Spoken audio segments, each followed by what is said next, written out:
Hello everybody, welcome back. We're continuing Fire Emblem 4 today.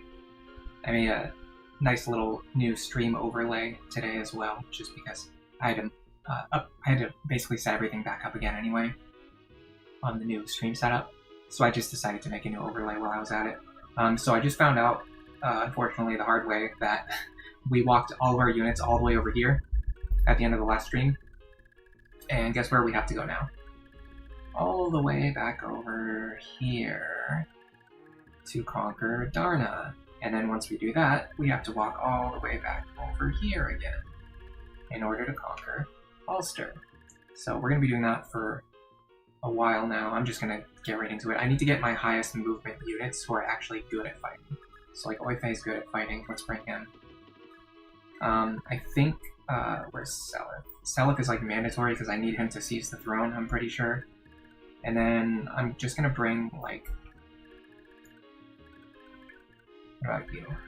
Oh, there's also villages up here that we haven't finished rescuing yet. I can't remember what I was trying to do with these villages. Probably... I genuinely have no idea what I was trying to do with these. I couldn't even guess. I couldn't even begin to guess. Alright, well, we like Finn, so we're gonna bring Finn with us. We like Femina, so we're going to bring Femina with us. I also have no idea if the new setup actually is going to work or not, so I guess I'll find out if and when people show up and start chatting. We like this guy, so we're going to bring him with us. What's his name? Lester? We like Lester. We like Nana, she has a horse. Honestly, pretty much everyone who's on foot, I'm just going to... And also Ares, because I'm not really using Ares. I think I'm not really using Ares, right? He has Pursuit. And Adept and Vantage. Okay, we like Ares. Let's bring Ares with us. Yeah, so I'm just going to bring everyone with a horse with me. We're going to go over there, we're going to conquer the castle, and then we're going to come back. I guess... I really don't remember what I was supposed to be doing over here. I think it had something to do with these villages, but I don't remember what. Was Teeny supposed to visit one of these villages, maybe? If you know, please let me know, because I have no idea.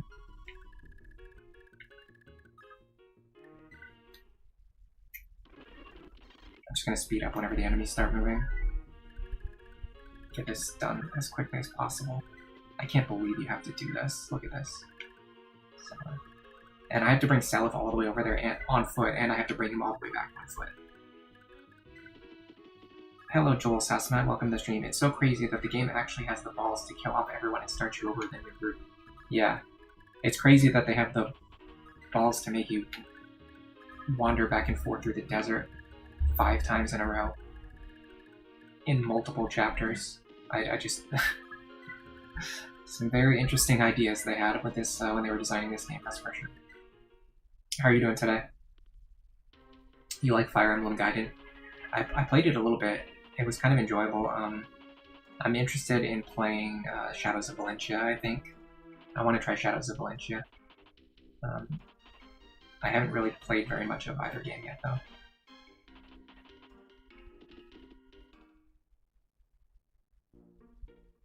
You're doing good. Me too. I'm doing okay.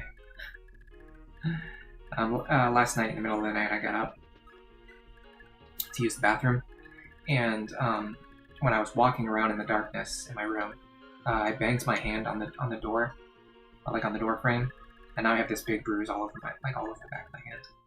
It's not particularly fun. Let's get as many of our characters over here as we can.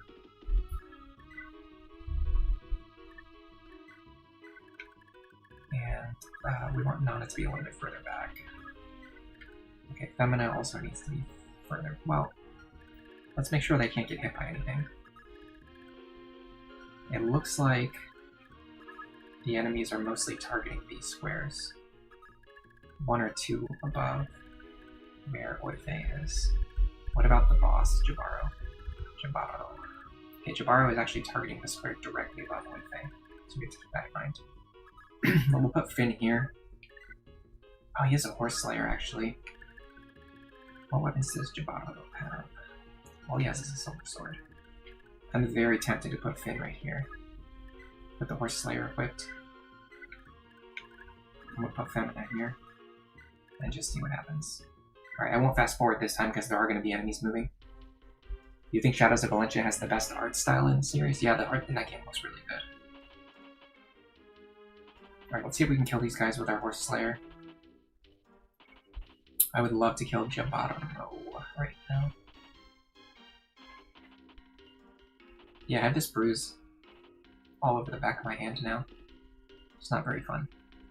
Heh, welcome to your deaths. Dude, aren't you the guy that I just defeated at the end of the last stream and then you retreated back to your castle? Okay, that's good. That's a very good sign. We can finish him off now, so he can't retreat again. And then we just have to back up our units so they don't get overwhelmed. I'm a little bit scared about Femina because when she moves forward, she's not going to have very many tiles that she can move back. So let's start by eliminating the other characters first. Who do we want to give the boss kill to? Okay. We have a 100% hit chance. I like that. Honestly, what... Oh, Ares, you dastard. I think what I'm going to do is just like set up a defensive wall. And that could potentially give Femina a chance, or Lester a chance to move forward and attack. I need to get... Where's Ares? Oh god, he's all the way back here still. By the time I get him over there, it's going to be time to start running back the other way. I have no idea what you're supposed to do in this game if the solution isn't just to use Finn and Oife to kill everything. Because it seems like they do everything. Alright. You're going to wait right here. Let's just do a Steel Lance. Alright, so where can these enemies go? They can go pretty far. They can go pretty far. So we need to make sure that we can get out of their range.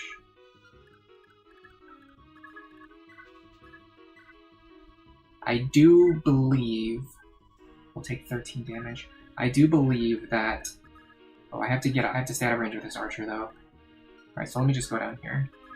I do believe that when you kill the enemy commander, it causes the leftover units, like whoever's left surviving after that, to just behave in a really weird, like random way.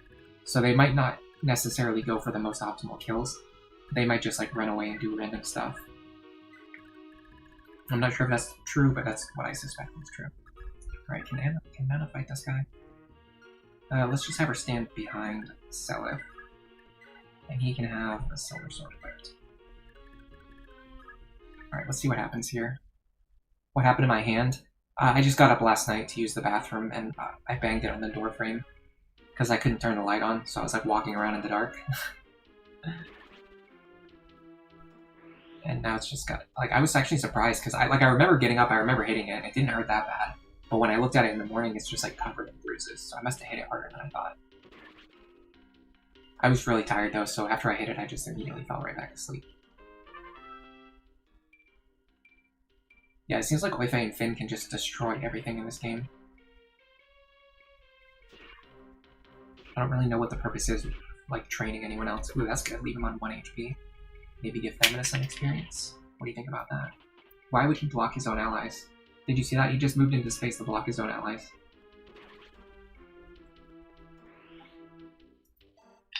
This must be that random, weird AI that I was talking about. When they lose their commander, they just start going absolutely crazy. Making, like, the worst possible moves.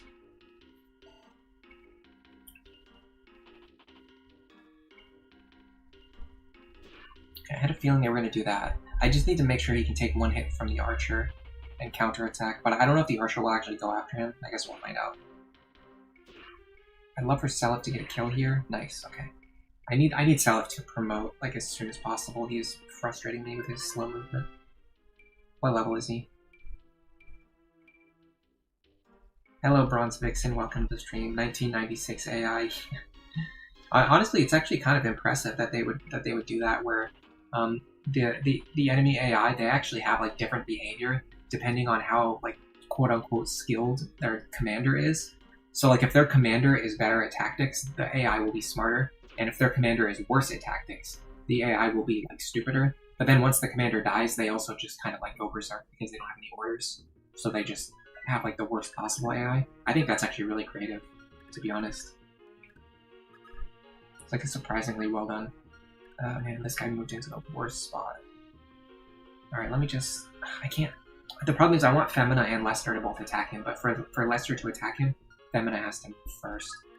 I guess we can do that. Let me just make sure I can get rid of all these guys. I don't think I can.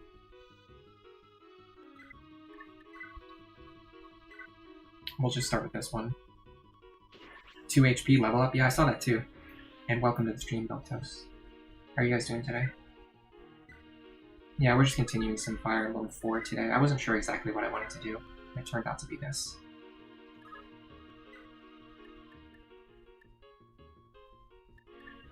Should I use my Horse Slayer? Just to guarantee the kill. Because I don't know if I can hit this guy twice. Pursuit. I have to have more speed than the enemies. I have 17 speed, they have 9 speed. So they have 1 speed, and I have like 5 speed. Okay, I think I can double them with the Steel Lance.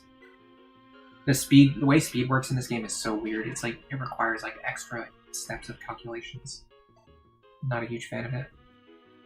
Alright, if I move here, should be able to block these guys pretty well. Well, not really at all. I think I can loop around here and loop back though. Go up here, hit this guy.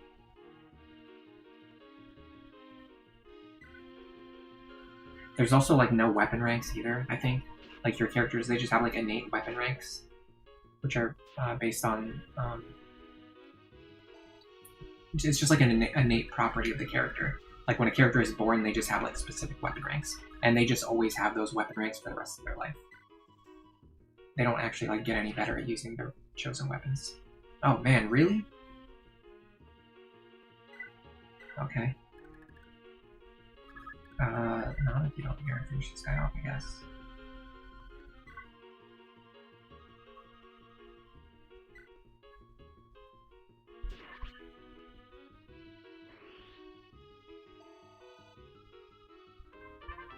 Yeah, there's a lot of weird qualities in this game for sure. You know what I was thinking about this morning, by the way? Maybe people can weigh in on their opinions on this idea. But I was thinking I'm probably gonna start a new Lunatic Plus playthrough soon. Because the run that I have right now, the one that's at the end game that I've been using to show off like the DLC and the post-game chapters, the problem is that my team structure isn't really very good. And I feel like if I'm going to spend the time to like grind up my units and get them all ready for post-game stuff, I would rather do that with a team that's actually good, rather than doing it with just like the random team that I've been stuck with, because that's just what I happen to have. Does that make sense? I don't know, it's just an idea that I had. I was thinking I don't really want to be stuck with the team that I use just to clear all of the chapters for the first time on stream, just to like show like, hey, this is possible. But then we did like weird stuff, like we pivoted our entire team structure like halfway through the series. And I wasn't really like focusing on optimization, I was just focusing on showing that the game is beatable. So I feel like maybe going back and just doing it again with like making a more optimized team. We can even run through it faster this time too. Just like run through the game faster, finish up with like a more optimized team, and then actually think about showing off the post-game stuff. By the way, I see now that the chat is not showing up, which is a little bit discouraging. Oh no, there it is. There's one message that showed up, but I've been streaming for way longer. Why is the chat so far behind? That's so weird. Let me try moving it up. I'm gonna spend just a second fixing the chat overlay, because there's clearly something wrong with it. You know what it is? I think I cropped the wrong side of it. We're gonna set this to 0. And we're going to set this to, I don't know, whatever, it doesn't really matter. Okay, yeah, so we're going to go up here. There we go, this makes more sense. That's why the chat was so far behind. I cropped the bottom part where the chat is supposed to be showing instead of the top part. So I'm going to go up here, put you guys up here. The chat looks so much better with the new overlay, by the way. Oh my god, it's actually readable. Look at that. I'm actually very happy. I'm usually not that happy with the overlays that I make. This one I actually like. Alright, so what we're going to do is we're going to crop the top part, get rid of that YouTube chat logo at the top. Oh, wrong button. Go here.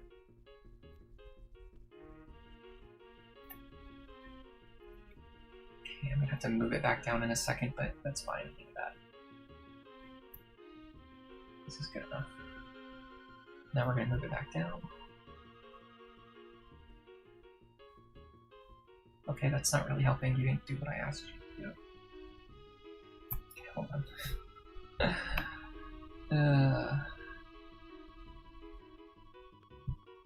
Get rid of this crap at the top, please.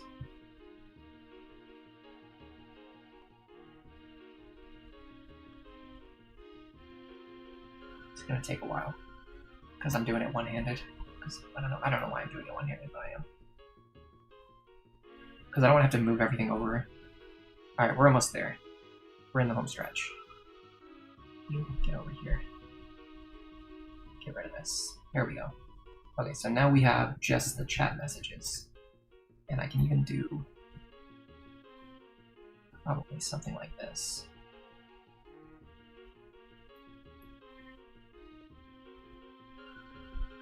I'll put you there. That looks fine. I can maybe make the text a little bit bigger. Let me try this really quick. Yeah.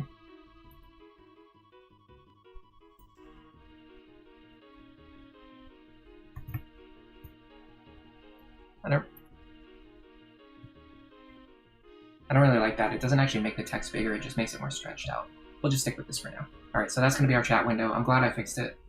Sorry that it wasn't on the screen before. It took me a second to notice because I don't really look at the screen as often as I should. You think that makes sense? A more structured Lunatic Plus playthrough sounds good. Yeah, I think I'm going to do like a more optimized playthrough, and that will also help me get together some more ideas for how I want the Iron Man run to go down.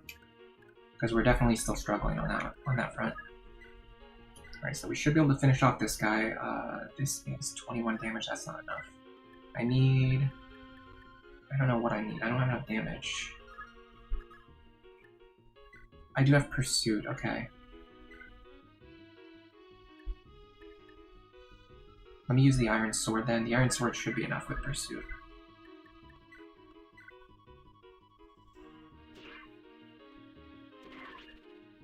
Awesome.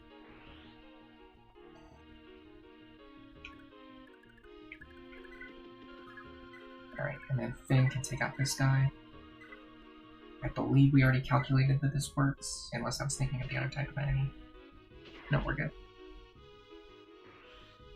We could even do like a team building stream too, where I show off like all my process that goes into building like a full, proper, like optimized end game team. Because that is something that people have been asking me about a lot. And I think I want to make a video about it, but I mean, I don't know, like a stream would be nice too. And like not everybody's going to watch the stream, so then if I make the video later, it'll be fine. It won't be too redundant. I could do like a stream first and then a video later.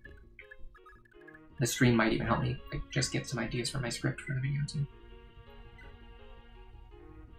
You're supposed to use heal twice instead of using mend one time. Alright. Let's see how far these guys reach. Not that far. And the boss is just a general. Okay. I think we'll be fine. Just need to march all of our units up there now. Let me know if you can hear the game audio, by the way. I had to, like I said, I had to redo the entire stream setup. So I don't know if the audio is like loud enough for you guys to hear. I don't know if everything's balanced. Like I didn't know that the chat window wasn't working until I looked up and I noticed that it wasn't working. So we need to kind of get things together. But other than that, everything is probably fine. Yeah, I really like this overlay. I think I'm going to make a new overlay for the Fire Emblem Awakening streams as well. Kind of another, like a new overlay in this style. Put a big focus on the game window on one side. Make the chat like big and visible. Not really as much space, like because before, like I was recording those videos to use for my guide series, so I had to have like a lot of space for my notes and things like that. But now I think I can make a new overlay that just focuses on like the game window. Have some like good visuals and make like plenty of space for the chat too. Right, I'm actually gonna wait one turn, and I'm gonna try to pull them all out at the same time. I could possibly even try to send him into Seliph because he's badly in need of some experience. Somebody said that like you can just like train Seliph up all the way and promote him in the first chapter where he appears, and I definitely did not do that. He's like so far behind all of my units. Okay, so how much can he realistically take? What do these guys have?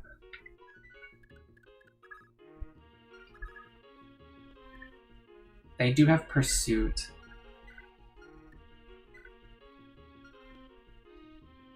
They have 5 speed. They deal 24 damage. Okay. I need to make sure that my speed stays above 5, which should be possible. Yeah. And I need to see how many hits I can take if they're dealing 24 damage per hit. So let me get my calculator. Ugh. By the way, I mentioned this during the last Lunatic Plus stream, but my calculator, the batteries are almost dead at this point. I have to go get some new ones. Okay, they're going to deal 11 damage per hit, so I can take on 3 of them if I'm on full HP. So let's do that. Let's go to full HP. We're going to make sure we stand in range of 3 of them, but not any more than that. So we're going to stand right here. Right on this nice little grassy square. Silver Sword is equipped. And then we're just going to pull our other characters forward so they can jump in and help finish off the enemy's next turn.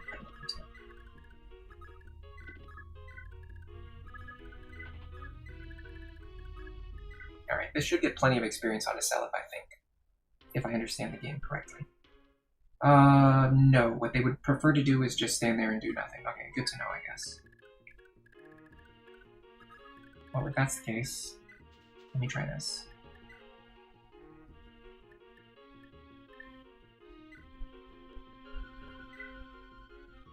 Can I get him with the Brave Sword? Not quite. She also cannot really get back to safety. Well, she can if I do this. What if I move you? Oh, hold on a second, I can heal you.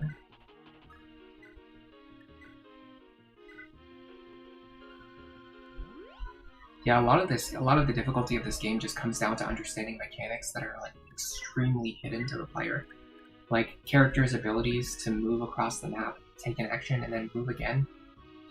Like knowing that they're able to do that is one thing, but being able to actually understand how many squares they're going to be able to move after they're finished acting is a completely different matter.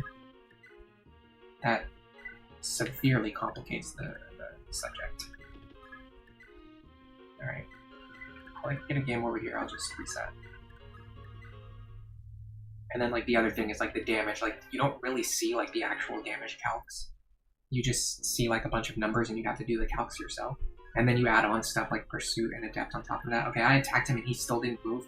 That is bananas. I can't even think, I can't even like comprehend why that would be the case. How am I gonna attack him and that still doesn't trigger his aggressive AI? He's just standing there and just letting me attack him. Okay. I guess that's what we're doing today. Are they gonna move now? I just killed the guy that's standing right next to you. No, you have no, okay. You have no interest in moving. I killed the guy that's standing right next to you, but I guess that doesn't really concern you at all. Okay. Sure. Is that because I killed the commander, or is that just the game just being weird? I couldn't even guess. Oh yeah, and then the other thing is like roads. Like roads change how far your characters can move. Like how in the world, like you literally have to know the game inside and out like the back of your hand to understand like one action that's going to happen on any given turn. I don't know. I hate to say it, but I think and this is just my personal opinion, but I think this has like the weakest gameplay of any Fire Emblem I've ever played. It's very in-depth, but it's so cryptic and it's so clunky and it's so slow and plodding. I would love for an FE4 remake to just like fix the gameplay. just like the core gameplay. Just add some like the smallest amount of just like quality of life features. Just a couple, just like one or two would be great. Milk Toast, do you think a little incomprehensibility is good for the soul of a video game? Yeah, maybe. I don't know, I trash talk this game a lot whenever we're playing it, so I feel kind of bad sometimes. Because I don't want to just sit here and like trash a game that so many people obviously love. Like obviously that's not going to be that fun for you guys to watch. For me to just watch me like trashing this game. But the thing is, like, I do enjoy it. It's just like it's so flawed. Like it just has, it's just not. You know what I mean? It's just like not. Like the problem, I just can't see how anybody could not be bothered by the problems that I have with this game. Especially when it comes to like, just like how slow the gameplay, like how slow and how cryptic the gameplay is. All right, I'm gonna use this. Slum Ranks for this.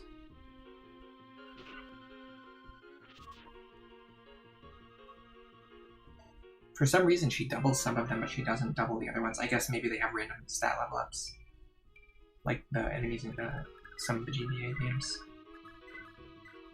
All right, let's see if these guys will up here will move.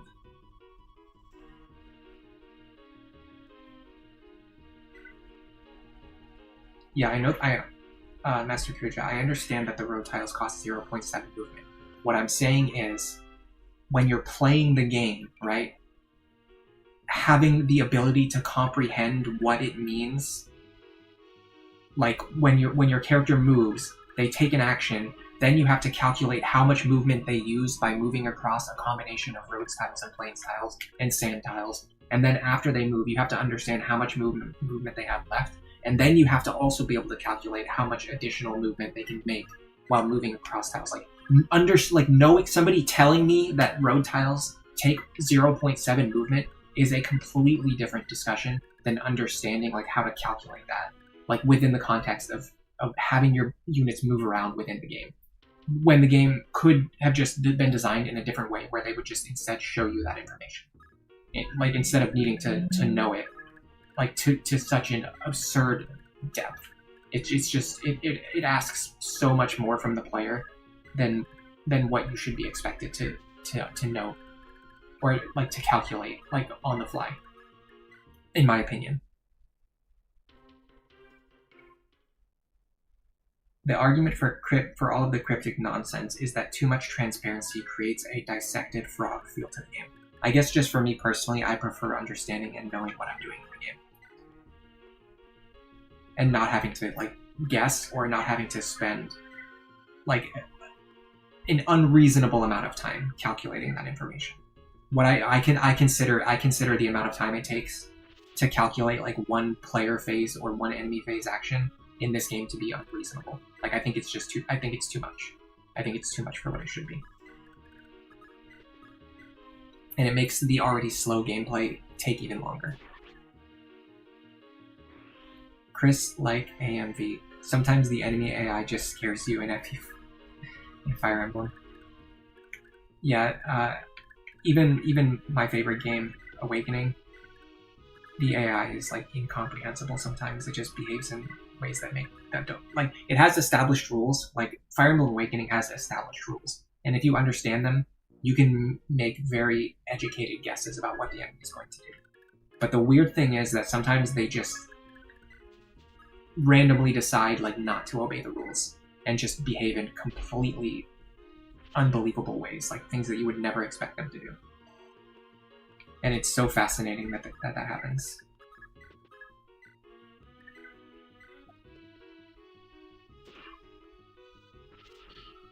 You think the Fire Emblem Three Houses UI is pretty bad too? Yeah, I don't like any of the new UIs, honestly. Like everything, honestly, I don't even like the UI in Fates. I think everything from Fates onwards, like the UI just took a massive hit.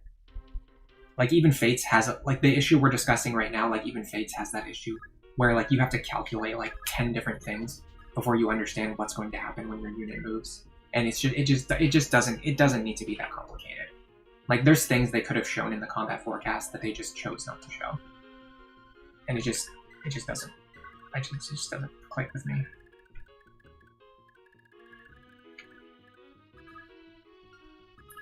What level do you have to be to promote in this game? It's level 20, isn't it? How are we so far away from promotion still? Oh my god, this guy's never gonna get a horse.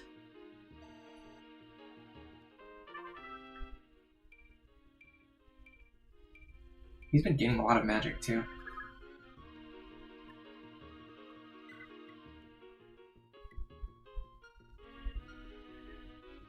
In my opinion, which Fire Emblem games have good user interface? FE8, Awakening, Shadow Dragon actually has a really good UI. It's very simple. Like, Shadow Dragon is a very underrated game in the sense that it's very basic, but all of the elements are very well done. So they're like, it's sort of like, you know how, so I'm gonna make an analogy here. You know how like with writing, sometimes people think that like writing a ton of text, like paragraphs and paragraphs and paragraphs of text, makes them a good writer. But actually, if you just told like a more simple, more basic story in fewer words, it would actually be better written. Like in my opinion, that's like the perfect analogy for Shadow Dragon. Like Shadow Dragon is very simple, but it's very effective at what it sets out to do.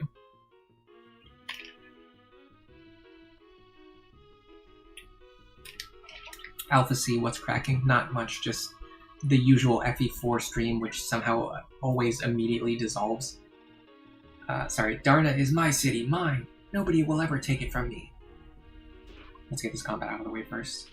Yeah, it's basically just the regular FE4 stream that, for some reason, just seems to always devolve into me talking crap about the game even when I don't want to and don't mean to. I think it's just, unfortunately, it's very easy for me to just be critical even when I don't want to. I try to hold it back. I try not to be. You know how like in like movies and TV shows and like pretty much all stories, like the characters who are jerks or like the characters who are mean, they're always painted in this light where it's like they're just like, they know that they're a bad guy and they're like okay with it. But in real life, like mean people aren't really like that. Or like not all of them anyway. Like mean people and evil people, a lot of times, like a lot of evil people like think that they're actually good. And a lot of mean people, like they don't want to be mean.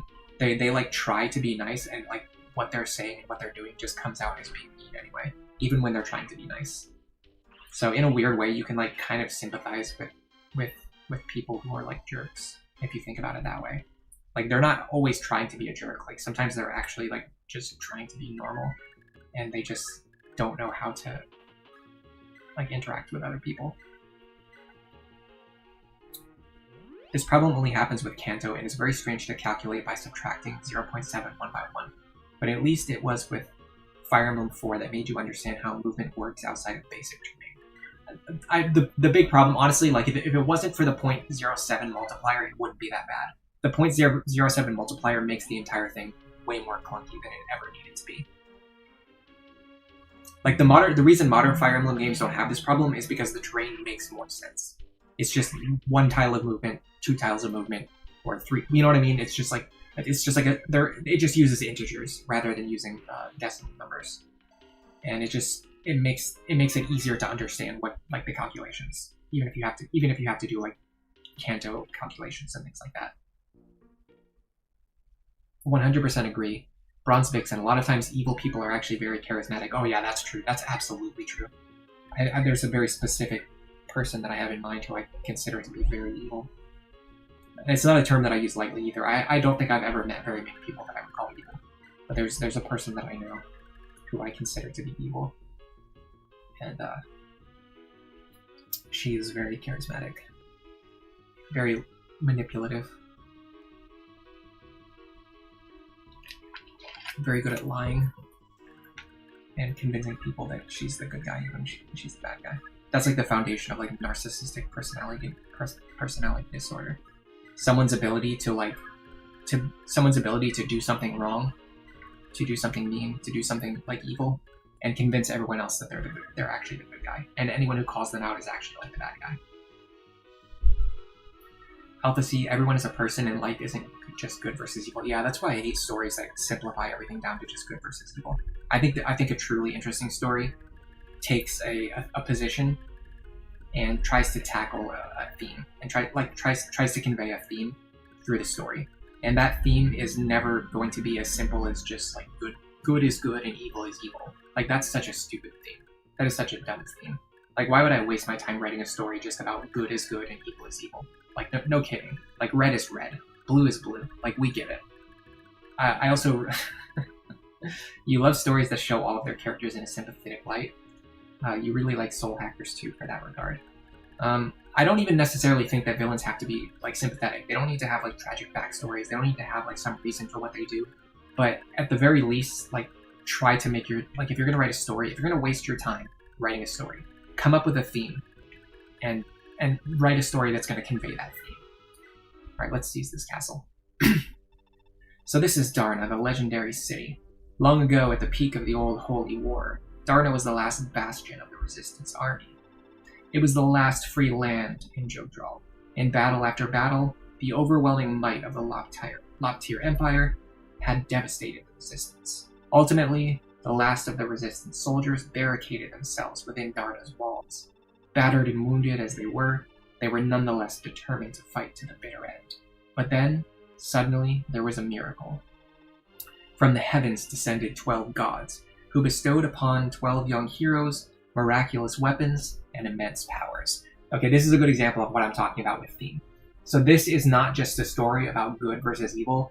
This is a story about how no matter how bad things get, no matter how dark the situation gets, eventually light and good and hope will always arrive, and you'll find your way back to something of a happy ending. You'll find your way back to victory. So this is really a story about how this is a story about how you shouldn't give up in the face of evil. That's the theme of this story. It's not just about good is good and evil is evil. And that's like still like a basic theme, but at least it's trying to tackle something. Alpha C, you also appreciate non-sympathetic villains. Yeah, they can be good too. You still need to play Soul Hackers 2, if only it had Nemesis. Is that a Shin Megami Tensei game? Is it Tensei or Tensei? I'm gonna look it up. I'm curious. I just got SMT5.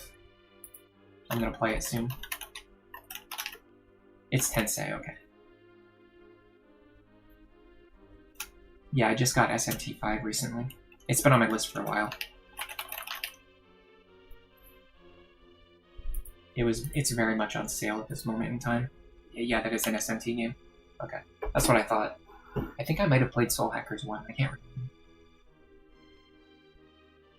SMT5 is a treat. I could stream it because I'm gonna be setting up my Switch too for streaming soon. But I don't think I want to, if I'm being completely honest. Really long RPGs tend to not really do that well in terms of streaming. Like, maybe the first video will get, or maybe the first stream will get a lot of views, and then after that it just kind of falls off more and more. Because people don't want to watch a stream of somebody playing through their story if they're, like, really far behind on the story. And people just generally don't want to catch back up on the streams. And on top of that, typically when I'm playing, like, an RPG for the first time, I usually don't like streaming it. I kind of learned that from this experience of playing FE4. If I could go back in time, I probably would not have streamed my first FE4 playthrough. I probably would have just started streaming Awakening content sooner. Milk Toast, you've heard good things about SMT5. You hope that I enjoy it. Thank you. Maybe I'll make a video about it when I finish. I think like finishing a game and then making a video about it is usually a lot better than trying to stream your first playthrough. That's just my personal opinion, and it also takes into account my own strengths and weaknesses as a streamer. Like, I think my strength as a content creator is taking a game that I know very, very well and showing off, like, really in-depth, interesting, and creative things, and maybe, like, concepts that even other, like, top-level players usually have overlooked. And I can't really do that when I'm playing a game for the first time ever. Thus were born the 12 Crusaders, the heroes who led the resistance to victory. That was the legendary miracle of Darna, yes? Yeah, the very same. And even as we speak, Selef, another miracle is dawning upon us. Just as the resurrection of Loptir looms on the horizon, so too are the creators themselves, arising in our world once more. I beg your pardon? Don't worry, Selef. You'll understand soon enough. I pray that Lena is still unharmed. I must hasten back to Darna. Can you fast travel there, please? Does he have to actually go back there himself personally? It's looking to be the case. Okay, well, let's go. Let's do it. You know what, let's just keep everyone over there in case we have to run back and forth across the map again. Bronze Vixen, you're wondering how to get hair like the FE4 characters have? That's a great question. Honestly, some people would kill for this hair. It's very thick. They have like very thick, very voluminous hair.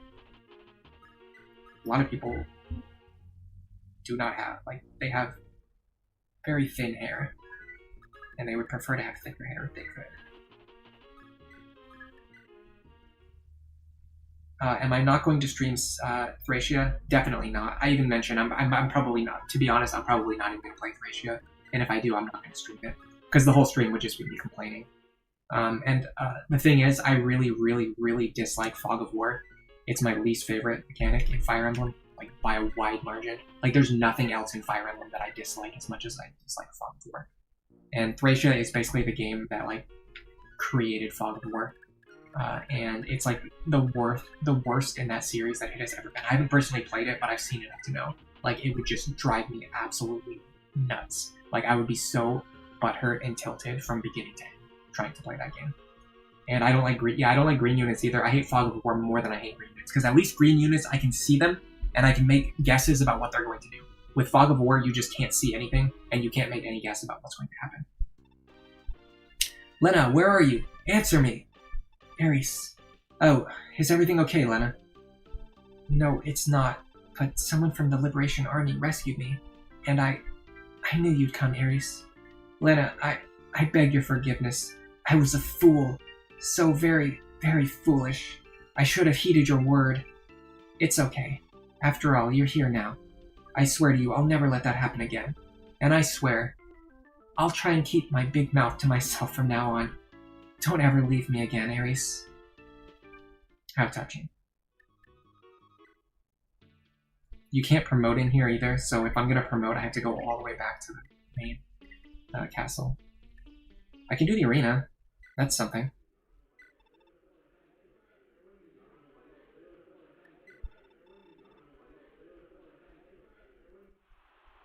Yeah, green units can be annoying, but they're not always bad.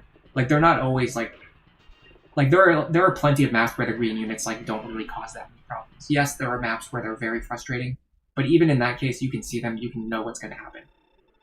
With Fog of War, the entire gimmick is that you just can't see what's happening, and that just it's so antithetical to, in my opinion, what strategy games should be all about. In my opinion, strategy games are about making the best decisions and tactical choices that you can based on the information that's available to you. And hiding the information from the player is never good game design, as far as I'm concerned.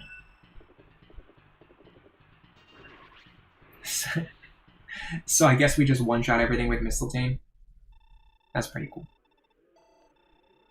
We've been streaming for 43 minutes. You can't plan if I literally can't see anything. Torches, for the most part, end up being useless, yeah. Like, even torches, like, even thief vision, they help you gain more information, but it's just information that you should have already had access to. And you're required to make moves before you have that information. Like, let's take Matthew, for example, okay? Like, yes, Matthew can see in the fog, but if you want to expand your vision, you then have to move Matthew forward without knowing or understanding what he's moving into until after you've moved him. And then after you move him, then you get to see what's up ahead. Like, how is that good game design? I just fundamentally don't agree with it. But you guys are going to get me ranting about Fog of War if we do this, so let's just get back on topic. By the way, the video that I'm working on right now is so good. I cannot wait to release it. It's one of my favorite videos that I've worked on in such a long time. And it definitely has potential. Like, I can make more videos. Like, if people like it, I can make a lot more videos in the same style. It was an absolute joy to make. And I think it's gonna be very entertaining. Obviously, I can't really predict what other people are gonna think. And a lot of times I don't really understand other people that well. But it seems to be a very entertaining video. And I would suspect that it will do very well. But we'll see how things go.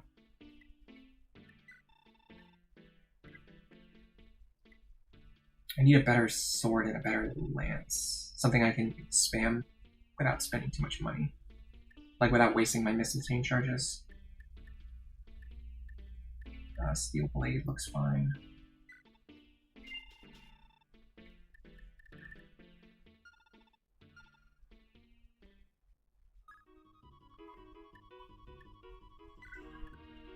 She's a dancer, right? Okay. Ooh, she has a leg ring. Cool.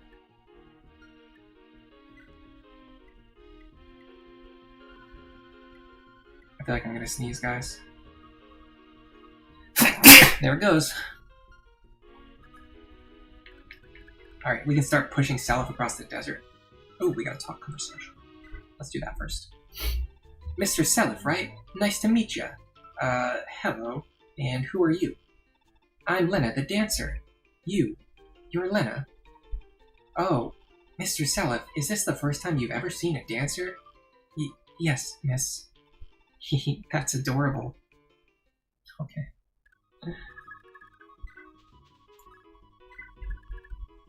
Should we have a rescue stack or something? Of course not. No, I need to be smart enough to give her a rescue stack. Alright, we can use our dancer to get Salif back across the map a little bit. A pace that's not completely snailish.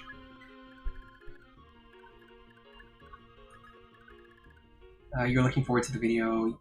Alpha C is looking forward to the video. Milktoast is looking forward to the video. Master Kuja, to be honest, I think you're being too anxious. Raisha is not the nightmares you imagine. You think the Fog of War maps are kind of tame. Yeah, I mean, I'm just saying, like, if I do play it, I'm gonna play it off stream anyway, and it's gonna be I'm gonna have to take a break like after finishing FE4 because like these slower like older games, it takes a lot out of me to push through the process of like playing them. Right, so I think if I stand here, I can dance for both of them. I know my strengths and weaknesses. I know my limitations. I would say that if I tried to start streaming FE5, or if I tried to start playing FE5 right away, I probably would enjoy it a lot less than if I just waited and gave myself some time. And if I try to stream it, I think it's just not going to be that enjoyable. It's probably going to be similar to like how these streams have been, which are just like these are okay, these are fine. They're not my best streams. I know that. You think about if I want Alpha C, you think if I want to make more of those videos, I should make more regardless of what anyone else thinks. Well, yeah, that's true, but I think it's always like if you're gonna take the effort to make something, you should probably invest that effort. Like, okay, here's the thing: I'm not gonna go out of my way to make an idea just because like people want me to, and I'm not gonna like avoid making something just because people don't want me to. Like, let me say that first. But however, here's the thing: I have a list of like 50 different ideas for videos that I want to make, and so when I'm choosing which videos on that list to make, like out of 50, I'm going to choose ideas that I think are more likely to succeed and that I'm going to have more fun working on. If I ever start to run out of ideas, then maybe I'll be forced to make some tough decisions. But until then, like I have plenty of leeway to just make whatever videos I want to. Like whatever videos I think are going to be the most fun, but also I think have like a decent chance of succeeding. That's kind of you just have to find like that sweet spot. But I do suspect that this series this could turn into a series, and I think it could be a very good series. But you never know. I might be completely wrong about what other people find enjoyable to watch. And also like YouTube's ability to like push the video. Like if you like, it could be the case that the video is really good and people enjoy watching it, but if YouTube doesn't understand the video and doesn't understand like which people to show it to, then the video still won't succeed. Like I think my Demon Bluff videos are a good example of that. Like there are Demon Bluff videos on YouTube that have like tens of thousands of views. So there's obviously an audience. Like there's obviously people who want to watch videos about Demon Bluff. But because YouTube doesn't really understand my audience, like it thinks my audience is only interested in watching Fire Emblem. So it doesn't really show the Demon Bluff videos to most of the people who would actually want to watch it. Instead, it just shows it to people who don't want to watch it, and then it just concludes, well, I guess nobody wants to watch it because we showed it to a few people and they didn't seem interested in it, so we're just gonna give up on it.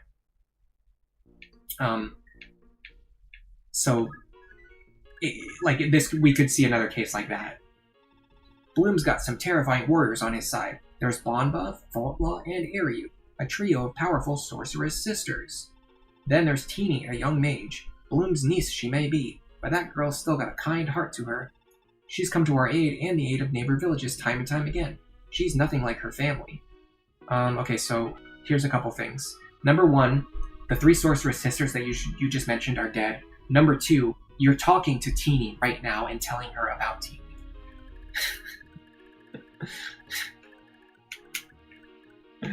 Anyway, where was I?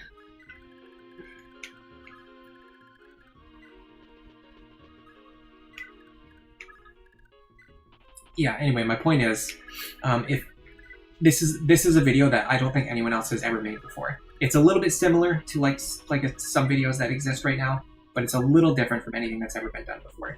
And so if YouTube doesn't really understand that and doesn't understand who wants to see it, then they're just not going to show it to anybody.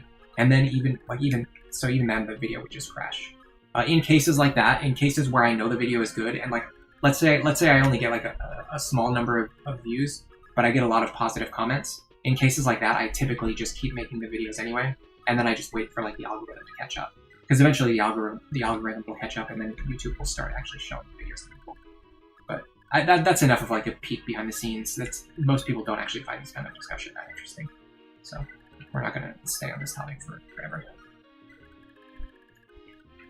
But if you're ever curious about what it's like to be a YouTuber, you have to think about all this crap all the time. And you have to deal with the fact that generally you're working against the algorithm. It usually does not work with you. It usually works against you. It tries to force you to do like a very specific thing. And if you do anything else other than, what you're being told to do, you typically get punished for it.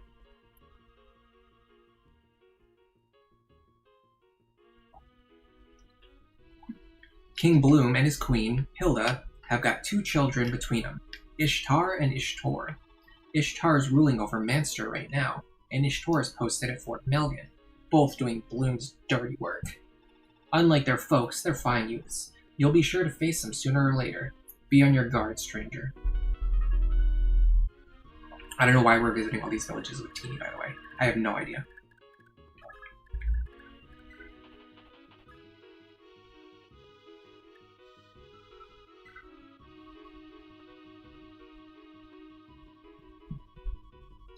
I'm hyping up the video.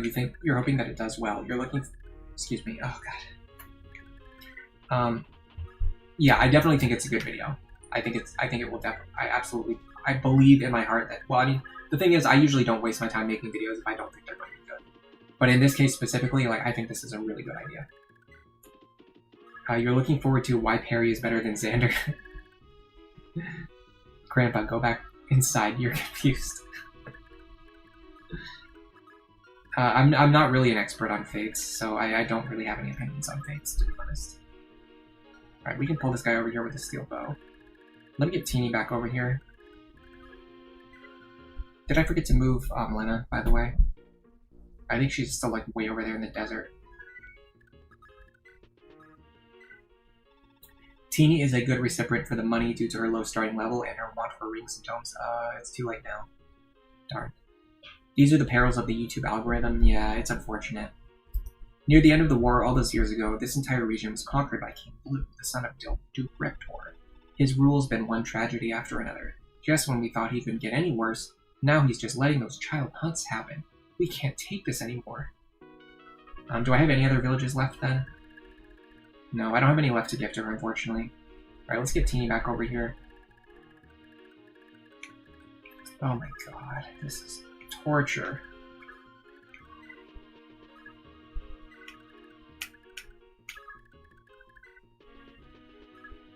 They really should have, there was a moment in time where 5 or more people were sitting in a room discussing this game and playtesting it and developing it, and they should have looked at this. What I just did right there. they should have looked at this and just been like, okay, we need to fix that. Like, we need to make sure the final version of the game does not have this. Especially not 7 times in a row to get from here down to here.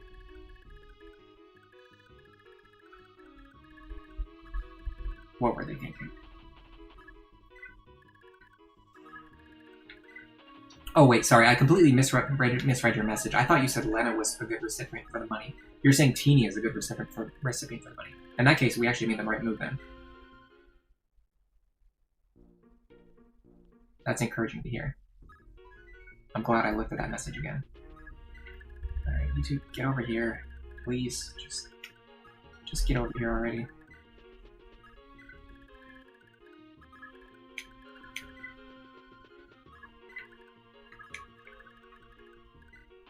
Yeah, I think a really optimized... I've been talking about this for a while. I think a very optimized Lunatic Plus run has a lot of potential. It's something I've really been wanting to do ever since I started making the Lunatic Plus guide videos, and I just never really got around to it. I kind of skipped right between like doing the casual playthrough and then like working on Iron Man routing. And I didn't do like the middle ground where like I do like a full like optimized like playthrough without having to worry about Iron Man restrictions. So I think that's what I'm going to do next, and that could also set us up. That could set us up with a better endgame file to do DLC content and things like that.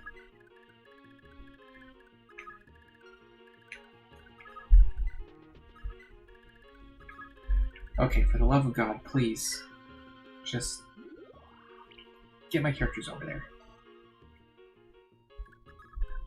We just had a discussion 5 minutes ago about this taking too long, and we're still not there yet. Alright, so what I want to do is I want to get Teeny over here in range of this steel bow and see if the guy actually moves. Or if they're like the other guys up north and he just stands there and does nothing. Let's check to make sure we have no talk conversations either. Save the game. Alright, units. We have a Teeny Seliph conversation. Okay, we can do that. In fact, let me move Seliph up here. And Teeny down here. There you go. Pardon me, sir. And who are you, ma'am? I am Teeny, Arthur's sister. Ah, of course. I've been told your story, Teeny. I'm sorry. You've nothing to apologize for, Teeny. With the likes of King Bloom for an uncle, I completely understand. You had no choice. Are you forgiving me, sir? Certainly. There's no question that you're not our enemy, and it would be an honor to have you with us. Wow, you're everything the stories say you are. I wish we could have met sooner. Heh. Thank you. Listen, Teeny, I know fighting your own family is a painful prospect. So please, don't force yourself if you're at all uncomfortable. Sir. I wish she had Vantage. That would be so epic. Imagine if she had Vantage Wrath. I bet there's a way to do it in this game. Surely there's a way to do it, right? Alright, Teeny, get over here. We're gonna dance for you.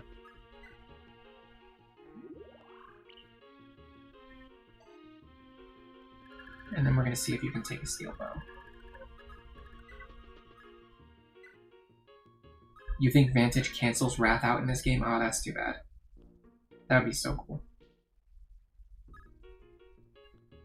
You're asking a little bit late, but have I played any other SMT games? Oh yeah, I've played, so I actually played the original SMT, I think. Let me check. It's on Super Nintendo, right?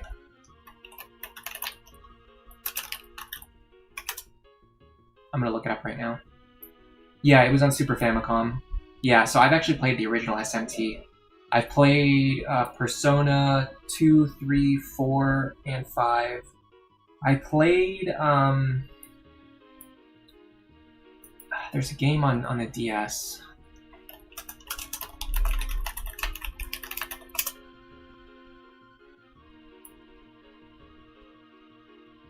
Devil Survivor. I played Devil Survivor 1. I didn't play Devil Survivor 2. And I've also played, let's see. I don't know the name of it. I think it's called Demi Kids. Actually, one of my friends who's like a huge SMT fan actually didn't even know that Demi Kids exists, by the way. It's like very obscure. I think it's called Demi Kids. Let me look it up. I'm looking through my library right now because I have it in there. Yeah, Demi Kids. It's on Game Boy Advance. I think it was sort of like the SMT, like Answer to Pokemon. It's like a Pokemon equivalent. It's not really like Pokemon, but because Pokemon was popular at the time, they released like a game on GBA because Pokemon was on GBA popular at the time, and it's very focused around like the monster taming and collecting aspect. But it still doesn't really play like the way Pokemon plays. It plays more like an SMT game. It's actually pretty close to like a mainline SMT game, but just like very like watered down. Like it's very much made for casuals to try and get kids into the game, into the series. Thracia cancels it out, but you actually can use Vantage Wrath in FE4. Oh man, I wish I had done it. But she and Arthur will have low magic if you do that. Oh, okay, I got it. It's an FE5 thing. Devil Survivors is awesome. I got stuck on it, but I played it a long time ago. That was like back when I still wasn't really like that good at like strategy games, and so I got stuck like pretty early on, and then I just kind of gave up. But I have played it. Yeah, I've played a decent number of games. I haven't necessarily beaten every game that I've played. I'm not much of like a completionist. Like I just play games for fun, and so once I stop having fun, I also just like stop playing games. Like as soon as I stop having fun, I will immediately drop a game. I have no reason to like. I'm not the kind of person who will force myself to do something that I don't find fun, because I just feel like it's a waste of my time. Like I have a very limited amount of time, and I want to spend that time doing things that I enjoy.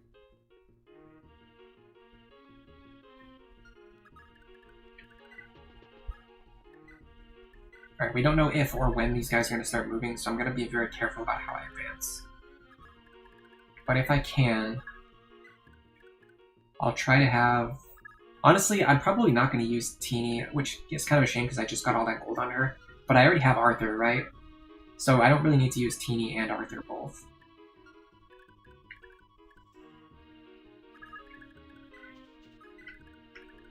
Honestly, the thing is, I don't really know who I'm going to use. Maybe I'll use Nana. Be careful, don't move too far forward because we don't know which of these enemies are going to move.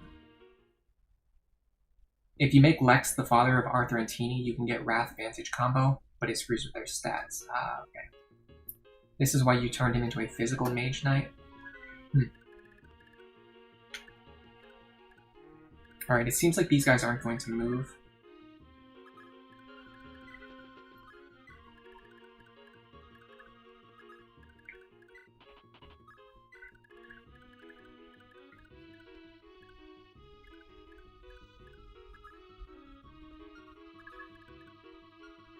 You know what I think I'm going to do? And this is like the kind of like Fire Emblem that I usually don't really like. I don't like when people boil down the game like to such basic elements, or like a very specific way of needing to play the game. And I don't personally enjoy playing the game this way. I mean, I don't really like if somebody else wants to play the game this way. It doesn't bother me. But if someone like tries to tell me that I have to play the game this way, it usually makes me unhappy. And I typically don't like playing the game this way, but with as much as this game has been like really like just like grinding down my will, like to push through it and how long it's taking, I think I'm going to just start only using units who are mounted, and I'm just not going to use any foot units anymore. I just can't do it. It's just taking too long. I think it took us like 4 streams to get through this chapter. It's almost incredible. It's almost incredible, like how just unbelievably long it takes to get through like the most basic content in this game. Okay. He gets to attack with a steel bow and then switch back to a silver blade. That's so corrupt. Alright, but because he has a 1-range weapon, I think I can attack him at 2-range.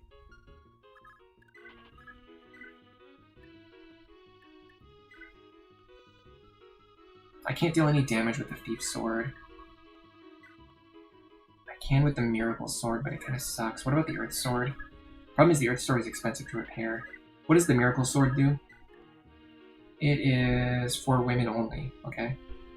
But what does it do? Nothing. I just want to chip him. Get some experience.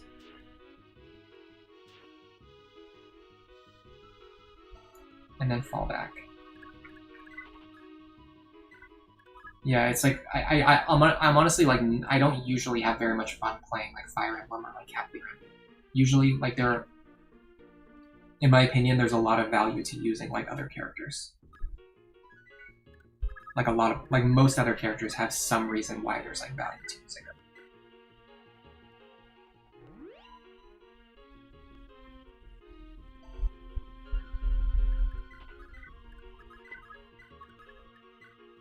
But it just in this game, like I just cannot handle it. Like it's killing me.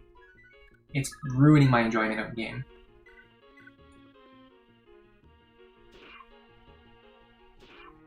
You get the miracle skill whenever it's equipped. Yeah, I mean that makes sense. If I had to guess, that's probably what I would have guessed. The miracle skill. Why are you calling it Finn's miracle skill? Is he the only character who gets it normally? Is it like a personal skill for him in this game? He has miracle for sure. I just didn't know it was a personal skill for him. Look at that. It's my miracle emoji.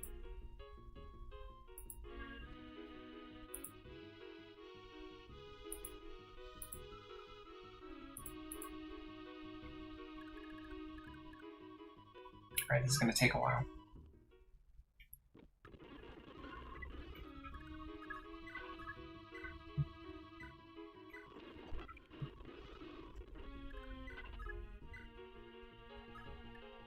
He's the most famous user of Miracle in FE4 and FE5, so you just naturally associate it with him. Okay, so I was just curious. I'm not the type of person who like feels the need to go out of my way to like nitpick and correct people if they're wrong about like minor things. But in this case, I literally just didn't know, so I was just curious. I like learning new things. It would have been interesting to me to know if it was the case.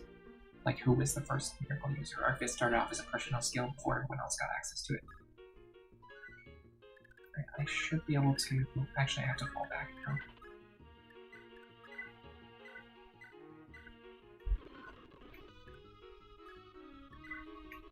Yeah, if I just hit this guy like a bunch of times, I can get a lot of experience.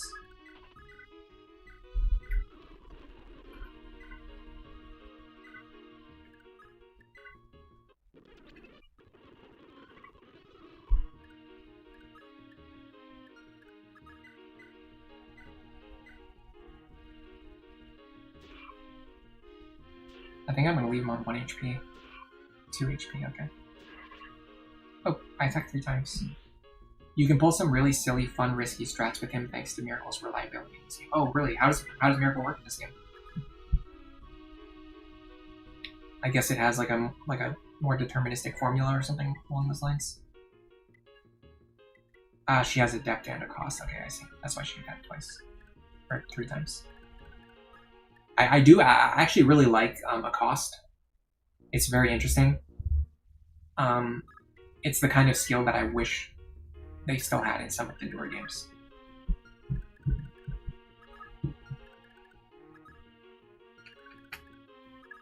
Alright, let's start training Seliph now. I like how you can. I also like how you can combine a cost and pursuit. Although, like in newer games, I wouldn't want pursuit to exist. I would want a cost to exist. I wouldn't want pursuit to exist.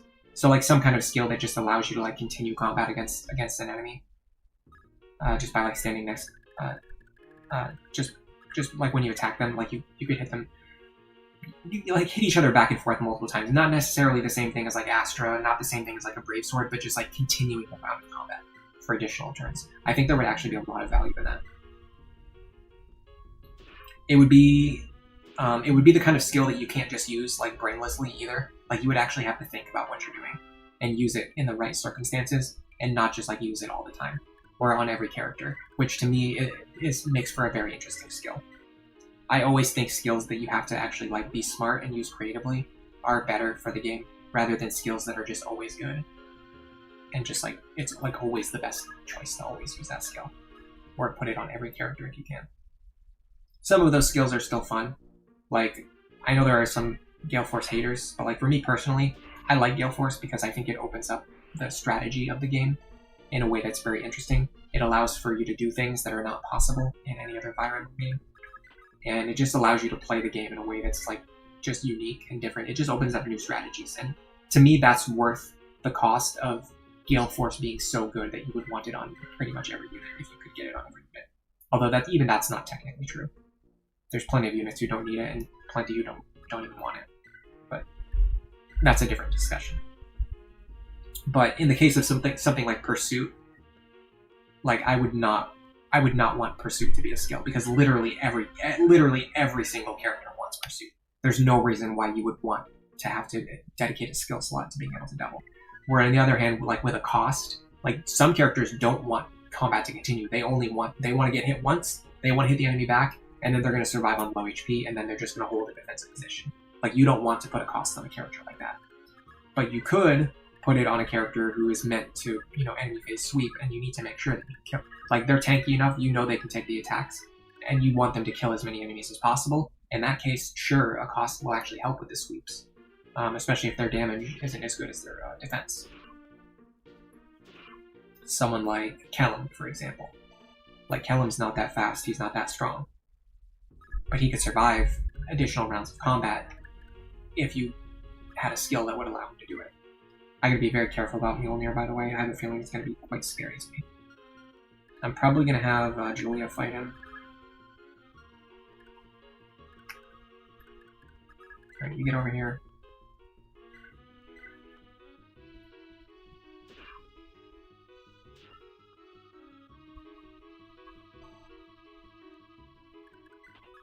Back up. And we should be good to go.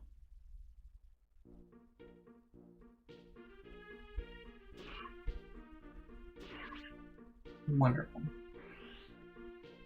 Yeah, I'm gonna focus from now on. I'm gonna focus on only training my mounted units. I don't care.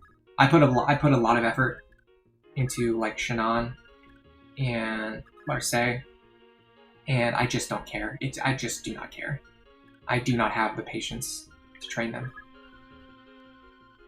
I'm not even sure if I'm gonna bother training Leaf. I know he's like a main character, but like,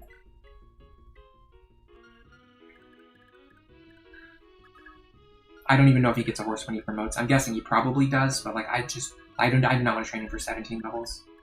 Dragging him back and forth across the map. I'll train Seliph because he's the main character and I'm gonna have to. I need him to seize forts and stuff. Getting him a horse will make that process go faster. Alright, so Julia should be able to fight this guy. We're gonna take 20 damage. Wow, we cannot reliably hit this guy. We're gonna take 20 damage, we're gonna hit him for a little bit more than that. Alright. I'm just gonna quit my Thundertome right here and see what happens. He has Pavis. Pavis really annoys me in this game, by the way. That's another one of those things where, like, I absolutely disagree with how Pavis works in this game. So long as I wield Mjolnir, the Book of Mjolnir, what reason would I ever have to fear the likes of you?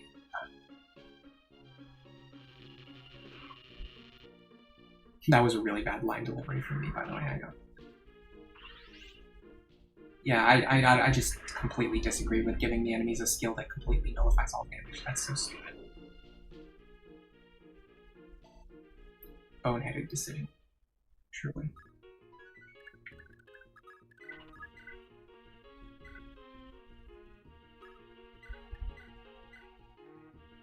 For each point of HP under 10 the unit goes under, they add 10% of a void to their void total for the rest of the enemy phase.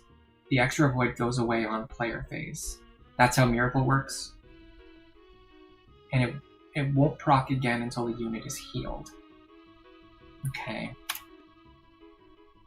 For each point of HP, the unit goes under 10. So, like, for example, if you dropped to 1 HP, you would gain 90% avoid for the rest of the turn.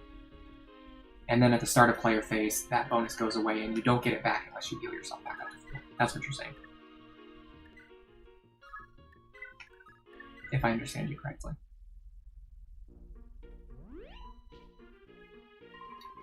Oh boy, he gets to heal too. Isn't that fun? Let me get Lena over here.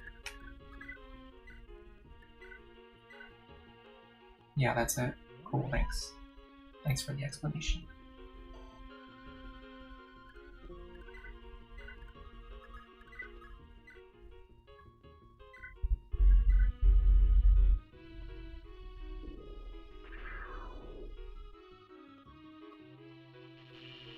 I actually complain about Aegis Plus and Abyss Plus a lot, but I actually think they're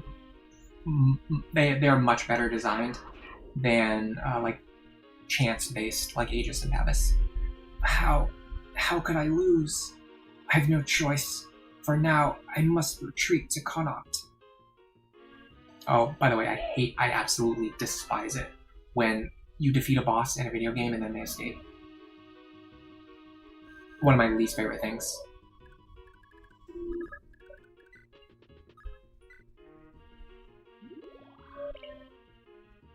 It completely removes the threat that the boss is like actually like a threat to be taken seriously, and it completely removes the feeling of accomplishment that you get for defeating them. And then it just adds a situation where you just have to fight the same enemy again later that you already fought one time earlier, and just retreads like old story grounds that you've already tread. Very occasionally it can be done well, but usually it's done very lazily, like as we just saw. That was so lazy. He just teleports away. Okay. Why doesn't he just do that every single time he's ever in danger? Ever. So like the next time we fight him and we do kill him, why doesn't he just teleport away then? You know what I mean? Master Kuja engaged did nothing wrong. I've been defeated, but I can't fall here. I must make my retreat.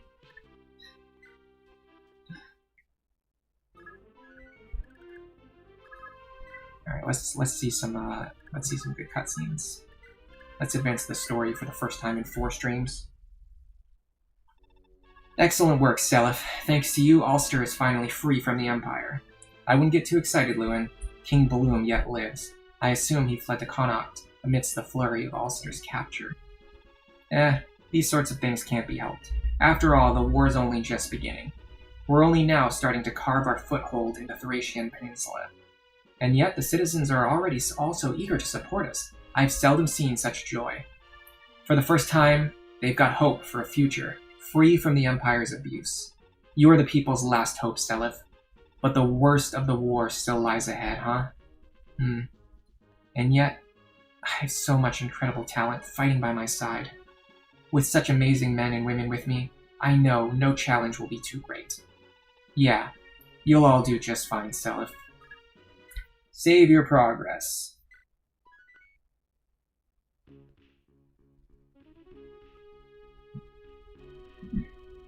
The two faces of the Thracian Peninsula are as distinct as night and day.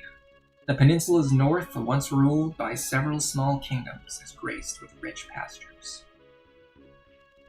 While the south, the Kingdom of Thracia, is a harsh wasteland dominated by vast mountains. In ages past, seeking to claim the life-giving northern land as their own, the Thracia's infamous Draco Knights, have led countless brash attempts to conquer the north, only to be repelled at every turn by the might of House Leonster. Thracia looked to have won, at last following their slaughter of Leonster's army in the Yid Desert, only to be defeated in turn by Bloom of Friege, who claimed the land as his own. And so the so-called Kingdom of North Thracia was born as yet another servant of the Empire. Over a decade has passed since then. Not even Thracia's King Travant, an ambitious man with a thirst for power and glory, dares to challenge the will of the Empire. And so a strange peace looms over the region. Or so it did, until the arrival of Seliph and his liberation army.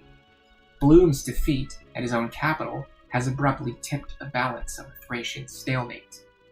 Both the Ulster and Leonster territories now lie under the Liberation Army's control.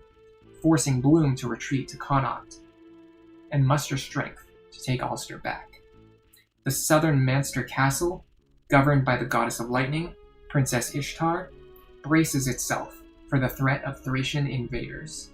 Meanwhile, across the border in Thracia itself, both King Trevant and his border watchman, General Makov of Meath Castle, remain eerily silent. The people are united in their fondest wish for the entirety of the Thracian peninsula to return to the rule of House Leonster. And so dawns yet another battle. Chapter 8. The Draco Knights of Thracia. For the love of God, if I see a wasteland tile, I'm about to ban myself from YouTube. If I see a single desert or wasteland tile. Alright. Let me go get a drink, and we'll continue the story, and then we'll see about setting up for the next chapter. I might do some exercises too. What do you guys think? Should I exercise? It's probably a good idea. I will be right back.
Alright, I'm back. For a second anyway. I have a weird problem that I need to solve. I just noticed this for the first time. I think OBS, for some reason, is using my built-in laptop microphone instead of using the very expensive high-quality microphone that I have plugged in right now. I noticed this because when I muted my microphone, I looked at OBS and it was still picking up audio. That leads me to believe, and it also explains why the audio quality was so bad earlier, and I couldn't figure out why it was so bad. Like, my voice was really quiet, and the audio was really low. Sorry, hold on.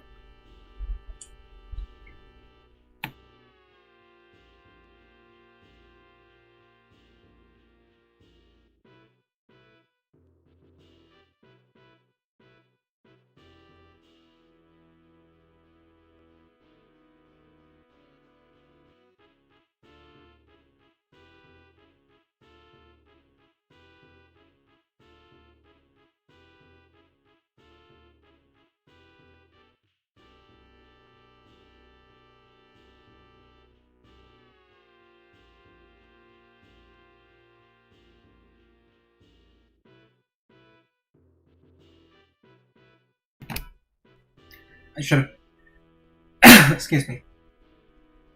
I should have finished chewing my food before I turned my microphone back on. Started coughing as a result.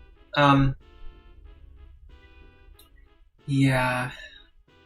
This is really interesting. I don't know why this is happening, but let me test something really quick. I'm going to try moving closer to the laptop and see if that increases the volume. Because if so, that's a pretty good indication that it's using the laptop mic. So if I talk like here, yeah, that's it. It's why would it do that? Why would it default to using the laptop microphone? That makes no sense at all.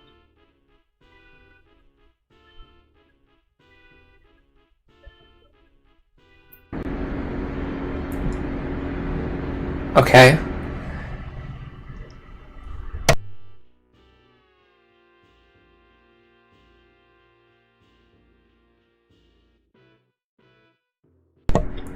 Alright, I fixed. Hold on.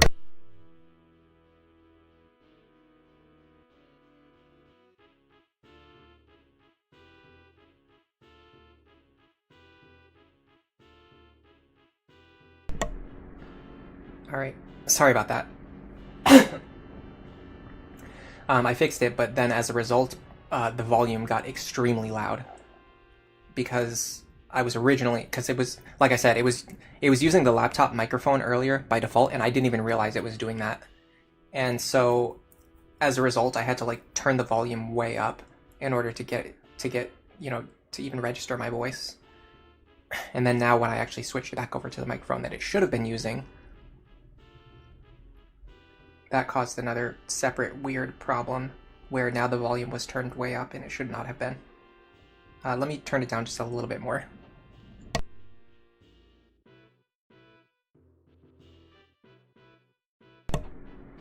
Alright, hopefully this is better.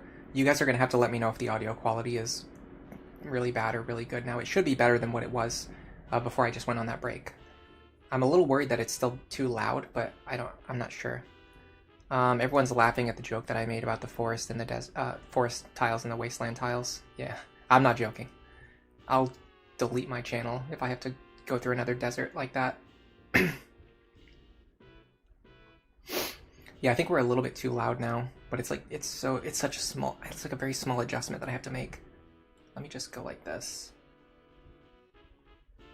All right, this is probably fine. Now we're still peaking. Go a little bit down, a little bit more. All right, I think this is fine. If this is too quiet, just let me know. I suspect that this is fine. Bronze Vixen, it's not very loud, thankfully. Okay. I know when I was just adjusting it earlier, I accidentally peaked a few times. I'm sorry about that. I was just being careless. But I was trying to fix the audio while streaming, so it's always causes complications. Anyway, since I'm taking a break anyway, let's do some exercise before we continue playing.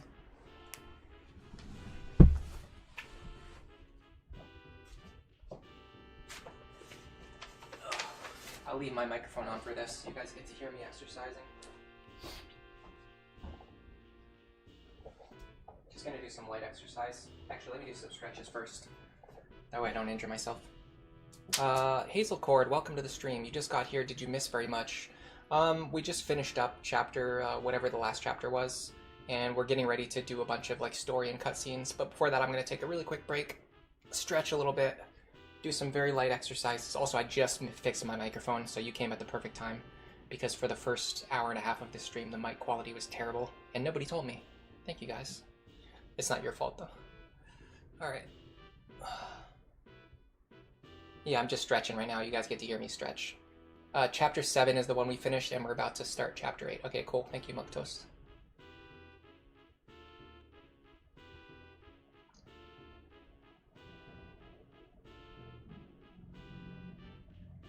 I'd be curious to know how much better the audio quality is now, based on the opinion of the people who've been watching the whole stream. I'm pretty sure it just got a lot better, because I just switched from a laptop mic over to like a real microphone. Surely that... I mean, okay, granted, I haven't had the chance to actually adjust the settings, because I just changed it in the middle of a live stream, but I suspect that the audio quality would be a lot better, just based on that alone.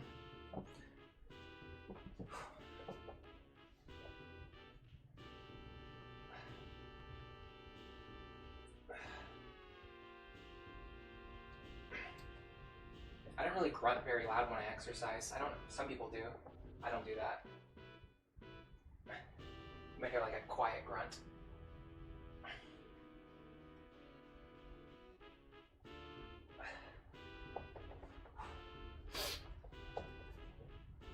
The quality is fine. It was very low before, yeah. That's what I thought. It was really low. It was very quiet before because the laptop microphone, first of all, isn't very good. And second of all, I was sitting very far away from it because I didn't realize. I thought I was talking into my microphone.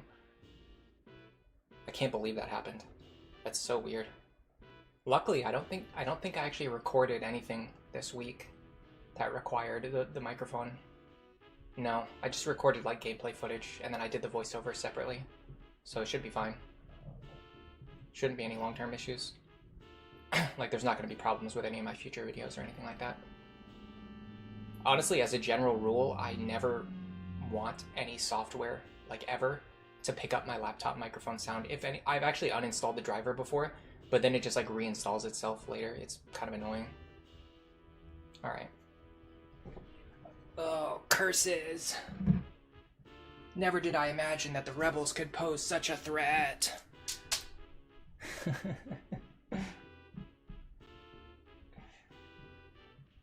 Don't show the cursor. Banba, how could the three of you let yourselves be cowed into fleeing? What a disgrace. Oh, did they flee too? Perfect, we get to fight them again.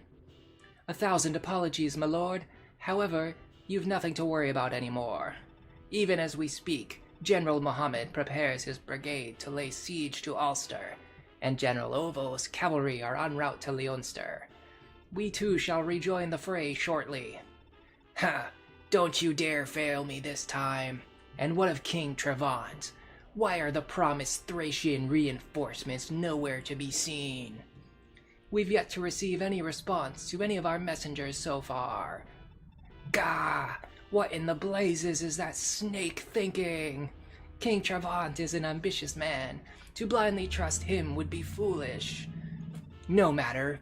Even without his forces, we've more than enough power to stop the rebels cold. Banba, Fotla, Ereu, move out at once. This time, leave not a single rebel alive. Yes, my lord, we will not fail.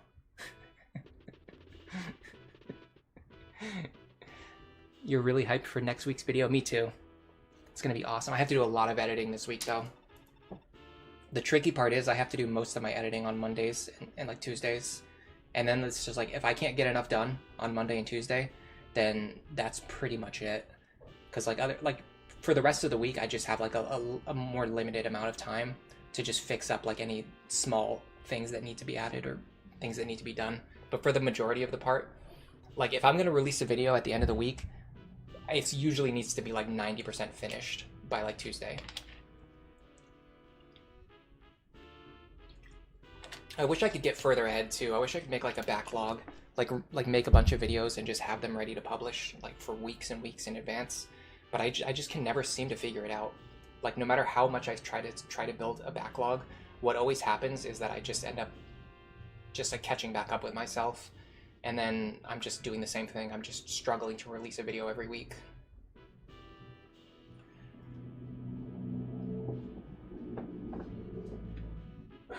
I'm still exercising, by the way. Sir Hawk, please! We all can't take much more of King Bloom's abuses. How long? Ugh. How long will it be until Manster is free from the Empire? Don't lose hope now. Even as we speak, Lord Seliph and his liberators are out there fighting for the district. They'll be here before long. Ugh. Oh my god. Go, tell your friends and family that your freedom is so very nearly in reach. Please, my friends, believe me, Manster's freedom is fast approaching. I can't wait to see how giant this map is. Pardon me, Father, but King Bloom is requesting our aid yet again. The Empire has already lost both Ulster and Leonster to the Isak rebels. He wishes to use us to help reclaim them. The Isak rebels are led... Sorry. I'm getting way too into this voice acting. Is that video gonna have similar vibes to the one about the Donald video or the Lunatic Plus team building? No, this is actually a story-based video. It's it's very focused on like storytelling and like just going over the story, like the characters and the story of what I was doing. I used the word story like 10 times in that sentence. I'm sorry. The Isak rebels are led by that Selif brat, Sigurd Spawn, correct? Heh, poor Bloom. He's getting so old. Even little children are a thorn in his side. Pay Bloom no heed, Arion. The Empire and the rebels are best left to break themselves on each other for now. We'll mop up the leftovers once they're nice and weak. I should have known, Father. All along, you've been waiting out Bloom's little storm, haven't you? But of course. It'd make no sense to bend over backwards for the man who snatched our hard-won north out from under our noses, would it? Leonster's downfall should have meant a peninsula unified under our rule. I'll neither forgive nor forget Bloom's craven conquest. Even now, we still lack the power to truly match Granvale on an even battlefield. I can only imagine your frustration, Father. Thracia's fate depends on a unified peninsula. The verdant northern soils are the perfect cure for the famine and poverty racking our south. We've been shunned and vilified for centuries, dismissed as ravenous hyenas. Yet what choice did we ever have? If not for our answer to this world's craving for sellswords, Thracia would never have had the funds to barely survive as we do. We've toiled in poverty long enough, Arion. It's high time Thracia carved itself a future. A future, I might add, which depends on the outcome of the game laid before us. That's how I would react to you're sobbing about the way I'm hyping myself up with my voiceovers. I don't know why I just randomly got so into it. Hold on a second, I have to do one more set over here, and then I'll put my weights away. And then we'll read the rest of the story. By the way, I'm talking while facing away from the microphone. I wouldn't be surprised if you can't even hear me. Okay.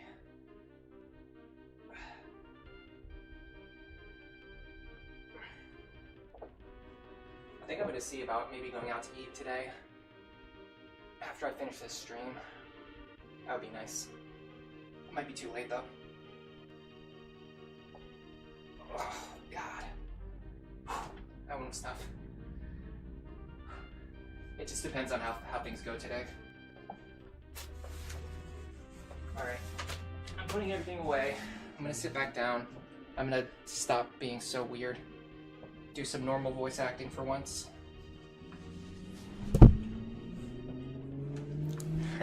Milquetoast. Hold on, this writing is peak.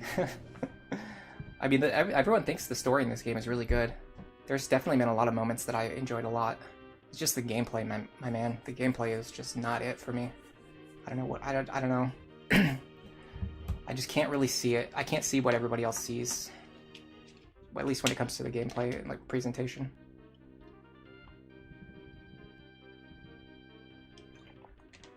All right, let's finish up this story. Story scene. I have a bad feeling about this, Selif. Is Leonster well guarded? I believe so, but then again, reinforcing it further certainly wouldn't hurt. Should I send them some support? Do it. With Bloom still on the loose in Connaught, there's no sense in skimping on the defenses. Oh, and also, we received a plea for help from the people of Manster Castle. The sooner our forces reach them, the better. Very well, we shall make the first move.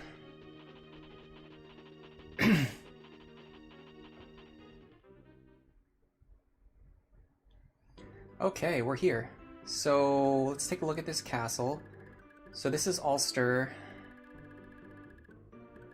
It looks like I don't see any desert tiles yet. We've got Leonster. We got Leif, Finn, and Nana over here. To the right, we have some forests. I'm okay with forests. Forests, don't bother me. Mountains, don't bother me. God, how big is this map?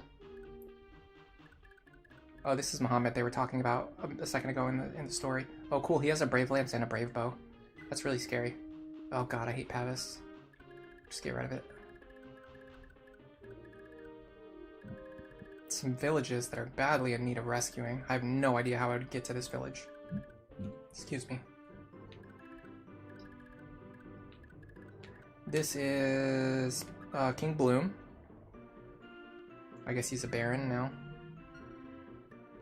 Of course he has Pavis as well. Do they just give Pavis to everyone? This is like, you know how when people are making like difficulty hacks for Pokemon games and they just give like bright powder to everything to make the game like more like difficult, but it actually isn't. It's not difficult in a fun way. It's just more difficult in an annoying, like unfun way. That's what this is. They literally just gave Pavis to every single boss in the game just to annoy you as much as possible and to make the game as just random as possible. Okay, here's Meath. There's nothing there right now. Honestly, this doesn't look as bad as some of the previous... I really don't want to say anything because if I say it, I'm gonna get punished later for saying it out loud.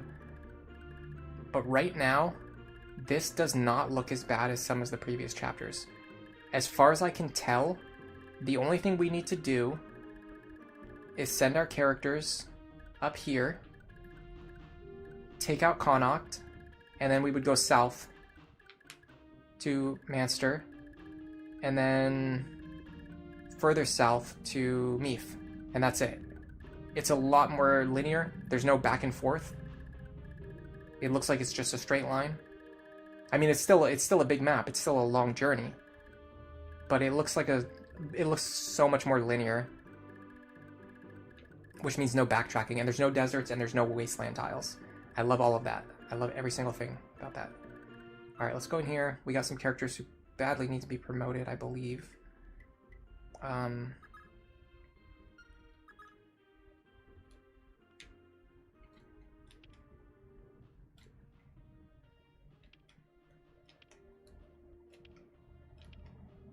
Finn.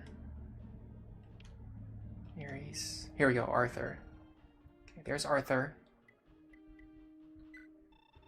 Looks like you've been working hard. You're ready to class change to Mage Knight. Do you want to go ahead now? Yes. Do it. Do it already. Do it. There's a very cool conversation coming up between Seliph and Julia. Sounds fun.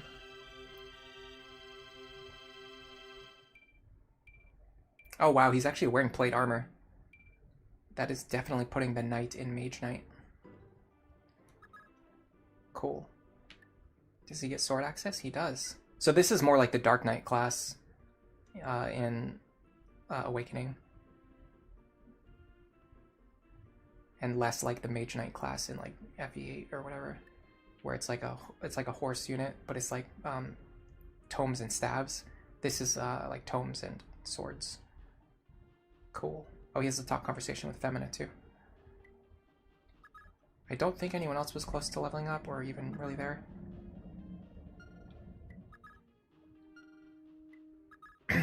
Yeah, so what do people think about my plan to just start only using mounted units from now on? What do you think about that?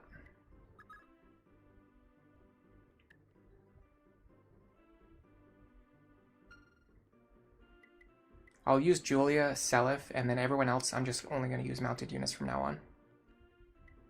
Alright, let's do some arena stuff. No reason not to. Movement is the best stat. It's unfortunate that it has to be this way. Oops. No. I'm not going to use Balmung to defeat a level 1 fighter. Good afternoon, Mr. Bushranger. How are you doing today? It's sad because like Shannon and Larce are both really good. Like they have great combat. It just takes forever to just get them to where they need to go. And even putting that aside, like keeping up with the rest of the army, like situations where we have to backtrack. It's just there's just so many factors that where it's just bringing along these infantry style units slows the game down in so many extra. And like I mentioned already, my biggest problem with this game is how slow it is. So you just add all of these factors together that make the game slower and slower and slower. And if I can just remove one of those elements, if I can just remove one of the things that's slowing down the game and just speed it up a little bit, I just have to do it. We might be in trouble here, by the way.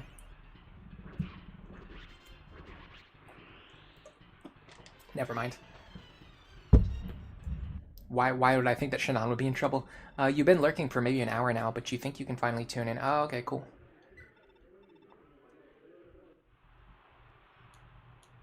I wonder how far we can get today. Given that the last chapter probably took like 8 hours total, I have no idea like how long it's actually going to take us to get through this. Oops, I clicked the wrong button. I might be in trouble. I meant to equip Balmung before I fought this guy. I'll be fine. Mulder. Oh, he doubles me. Wow.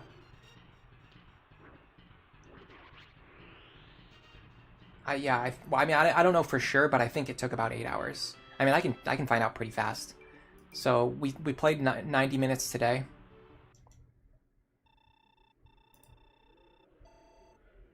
In that chapter, right? So let me bust out my calculator. So 90 minutes. Then I'm gonna look at my previous stream archives.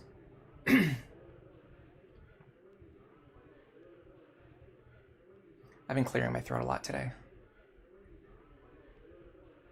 Okay, so the last one was 3 hours and 16 minutes. And we spent that entire stream in this chapter, or in chapter 7. And then the previous one, the previous FE4 stream, I have to find it. I don't stream FE4 that often, so it's going to be a little further back. Okay. The last one was 4 hours.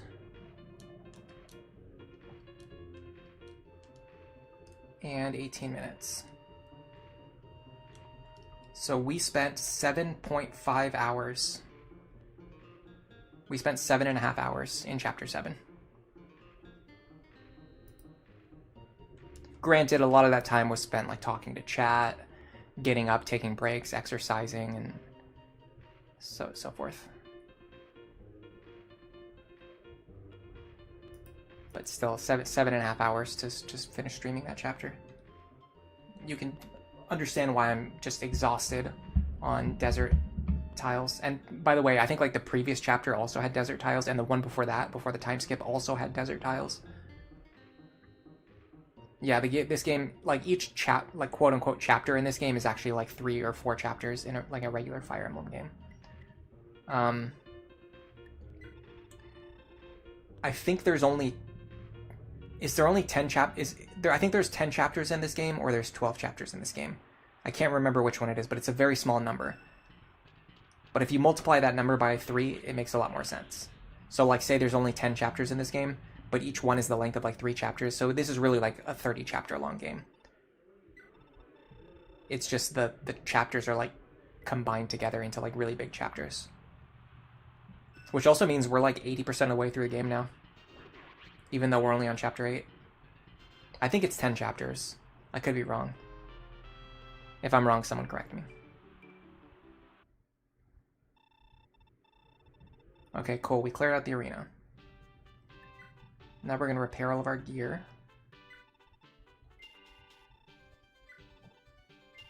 Then I'm going to...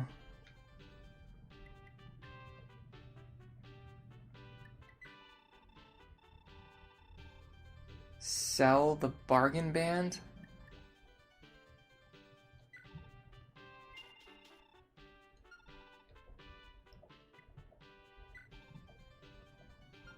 Okay, I need Seliph to get the Paragon band.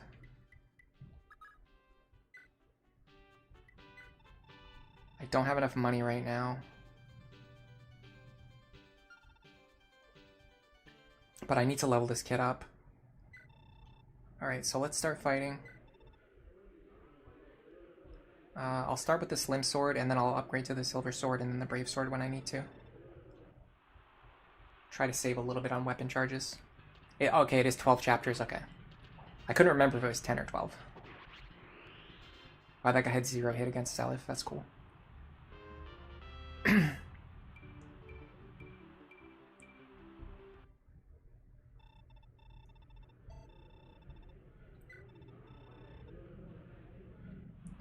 I'll probably switch to the Silver Sword after this, and then switch to the Brave Sword when we get to like the last group of enemies.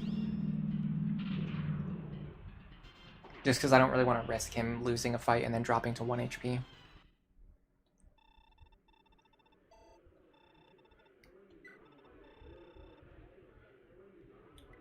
So yeah, so if we're matching up against the Lance, I'd rather just use my Silver Sword. Increase my chance of success. By the way, hello Junsoft. Welcome to the stream. Perfect. You love it when you start a combat by missing your first attack. By the way, I mentioned this before in previous streams, but look at this. I have a 70% hit rate. I think I just missed like 5 out of 7 attacks. The accuracy in this game is just like beyond stupid. Like you always miss like way more than it says.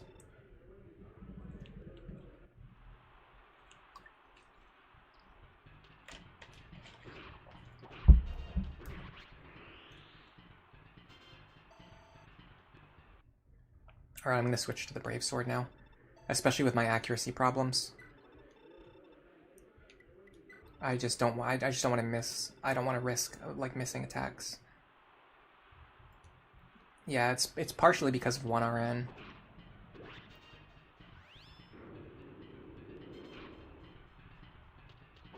Perfect. Got rid of him. Now we got one more guy to fight. And then we'll probably just barely be able to afford the Paragon Band.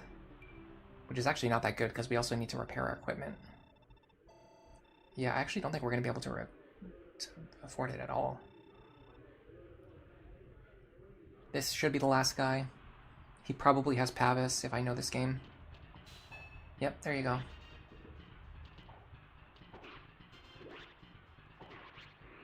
Okay, that wasn't too bad.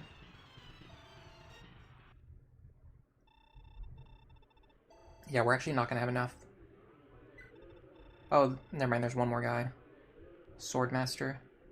I should be able to win. You were replaying Fire Emblem 4 yourself a few days ago, so it's really fun to see a stream of it. Oh, that's cool.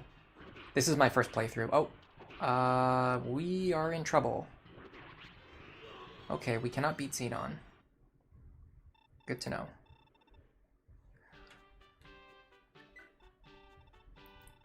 Alright, let's just repair our equipment for now. This is very frustrating because I really want that Paragon Band.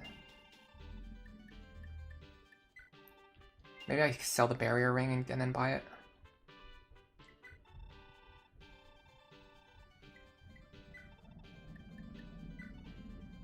I don't think I really need a barrier ring. It's not that important. Then I can get this. I can start gaining some experience and promote my main lord finally. Okay, Julia. She should be able to win some fights just using the Thunder Tome. Yeah, this is my first playthrough. I mean, you're definitely going to hear a decent amount of complaining from me. There's some stuff that I just don't really like. But for the most part, it's definitely, like, I understand why the game is why it's well liked. Why so many people like it so much. And there are elements of the game that I like a lot. But there are some elements that I'm just not really vibing with. Especially just in general, like how slow the game is. I just wish it was faster. That's the main thing. I'm very impatient. My brain has been destroyed by the internet. I just don't have the patience for really slow games anymore. I need that instant gratification. Yeah, Julia's just gonna sweep through the arena really quick, get some money, and then repair her equipment.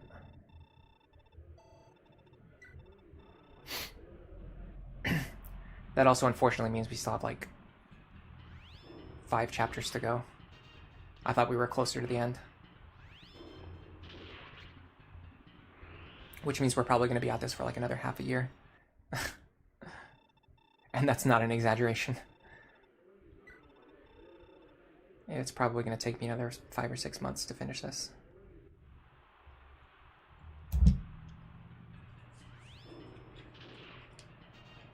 I'm thinking, I'm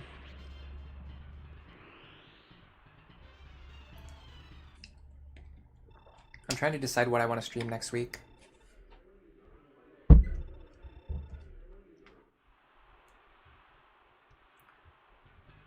I'm probably going to start on that Lunatic Plus playthrough that I was mentioning to you guys earlier.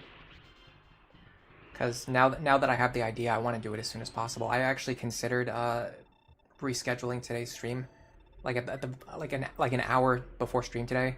I was like, man, I kind of want to start that new Lunatic Plus playthrough today, and then just put off Fire Emblem 4 to another week. But I put it off far enough already. I have to like actually stream it at least once every so often.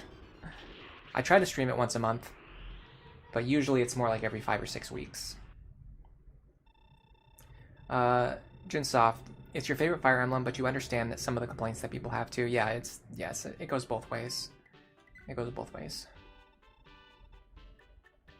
It's always good when people are mature enough to understand that like not everybody likes the same things that you like, and not everybody dislikes the same things that you dislike. Both of those things are fine.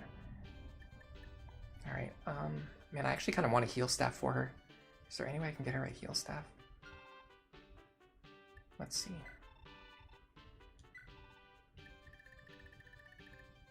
Yes. There's also a silent staff in here. That's probably useful. I have a suspicion that that's going to be useful. Anything else good for sale? Silver axe. Not really, it's very heavy.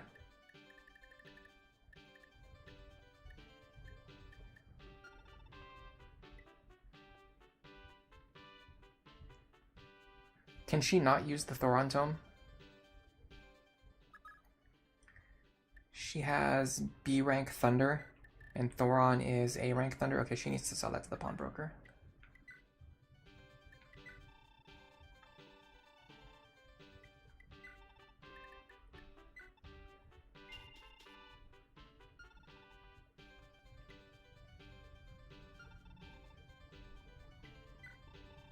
Alright. Now we have a little bit more money to put into these repairs. I definitely want to repair on Nosferatu whenever I can. And the Thunder Tome too, because that's like my main tome for spamming. What's the best tome in this game? I feel like this game has like a lot of cases where like one type of weapon is just obviously better than the others. Like for example, the Wind Tome is just the same thing, but just it's lighter. So why wouldn't you just use that?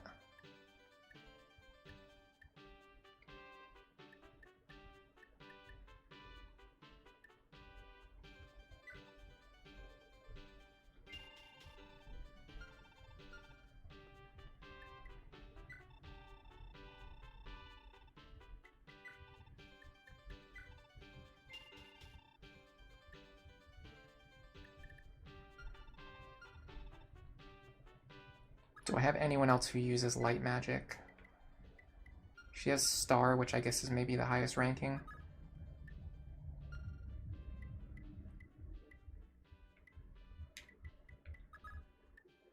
She's a sword user. Teeny can't use light magic, and I'm probably not going to use Teeny, unfortunately, as mentioned previously. I could maybe grab this Elf Thunder Tome from her. I'd rather get it like an Elwind or something if I can, though, because again, it just seems like Wind Tomes are just objectively better than Thunder Tomes in this game. I don't know that for certainty, but that's just my initial impression. Okay, what about Nana? She is a sword user as well, okay. Hazel Cord, the best Fire Emblem is obviously Echoes. You mean Shadows of Valentia? I want to play Shadows of Valentia. I'm probably not going to stream it, though. I'm probably just going to play it off stream in my own time. But we'll see.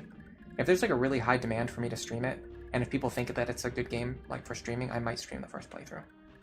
But I have a lot of stuff I have to stream already, so I don't want to add new stuff to the schedule and like take all of my other series that I haven't finished yet and push them back even further.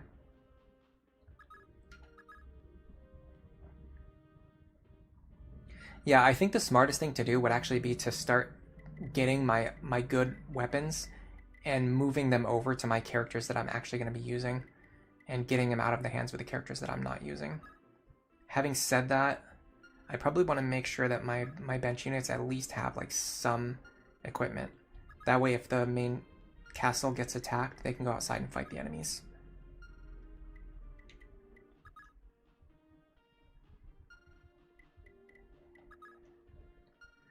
Alright. Do we really need to arena grind Oife? It feels like he's already strong. But then if he ends up being like underpowered later, I'm gonna regret that. I don't know what to do with Seliph. Alright, hold on, I can heal him back up, I think.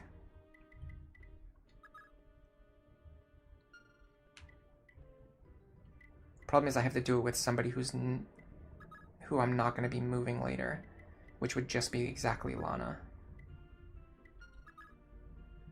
Can I get her a mend staff?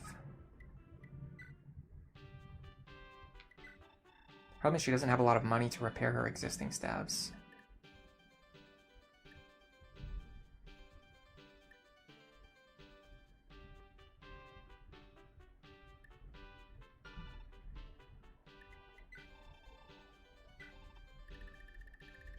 Okay, they do have a mend staff and a recover staff too, but I can't afford either of them. Okay, let me see if I can sell my existing gear. I mean, I think I'm gonna sell the restore staff. Sell the warp staff. No, I actually want to keep the warp staff in case I need to warp somebody, because she's gonna be back at the main castle. So if I need her to warp someone to another castle, I actually want her to have the warp staff. That being said, she doesn't need the physics staff. In that case, she can just barely afford this mend staff. And then I can have Patty give her gold if I have to later. She doesn't have very much, but she can do it if she has to. So we're gonna mend Seliph. Potentially give him another chance at the arena.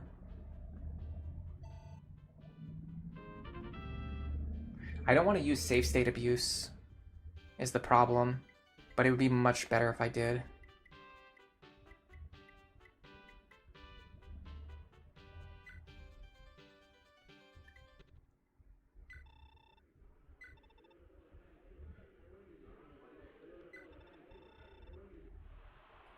So I need to hit him a lot, and I need him to miss me a lot.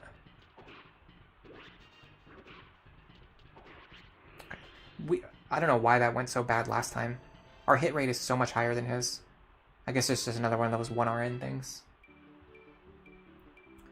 Good level up. And that keeps us at full HP.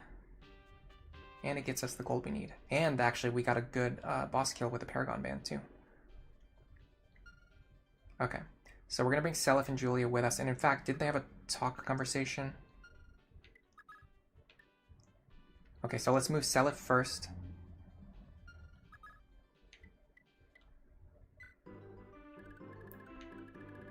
And then Julia second, and we'll have them talk to each other.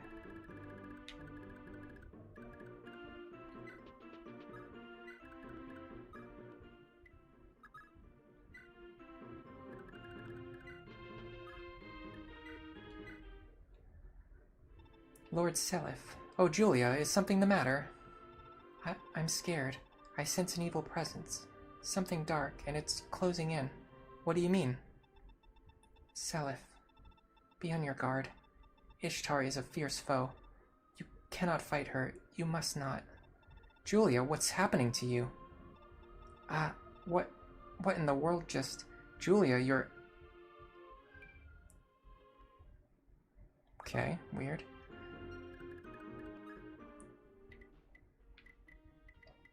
All right, do we need to agree to grind Oife or not? Someone let me know, because I'm not going to do it if I don't have to. Iron Bow. I do want to use this character, so let me see if we have anything in the Pawnbroker or the Armory that can help him. Steel Bow. It's the same. It's just more damage, but the same weight. It's very interesting that in this game, steel weapons have the same weight, but they just deal more damage. But like in all future games, the whole identity of steel weapons is that they have a higher weight. It's a nice blast from the past. Nothing in here that I particularly need. I just need him to win a few arena battles and then repair his equipment, and I'll be happy.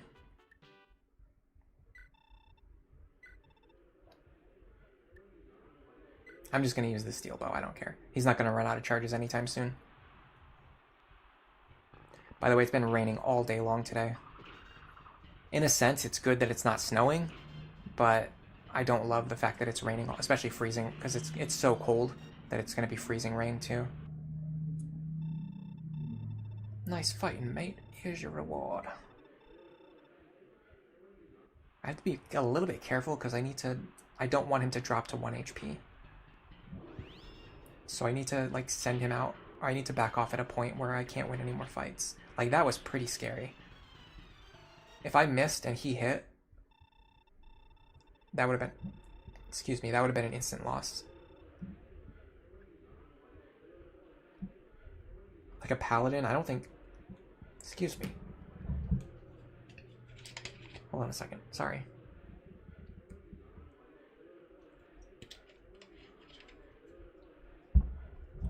My acid reflux is going crazy.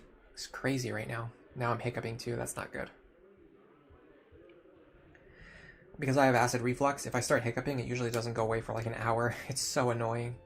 I don't think I can beat a paladin. Oh god, not hiccups. Please no. I think I've hiccuped on stream before. I think I remember one stream in the past where I was hiccuping for like half of the stream.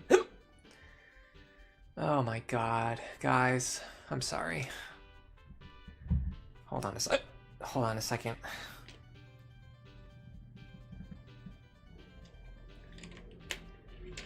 I'm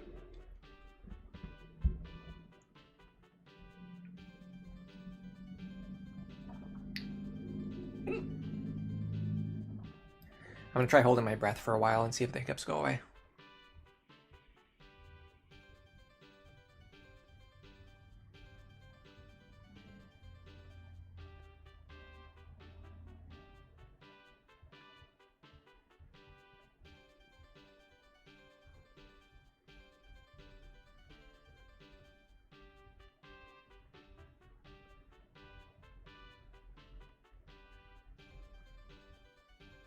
Alright, hopefully that solved the problem. Nope, it didn't. I just immediately hiccuped as soon as I started talking again. Oh, God. I'm very not happy about this. They're actually getting worse. Perfect.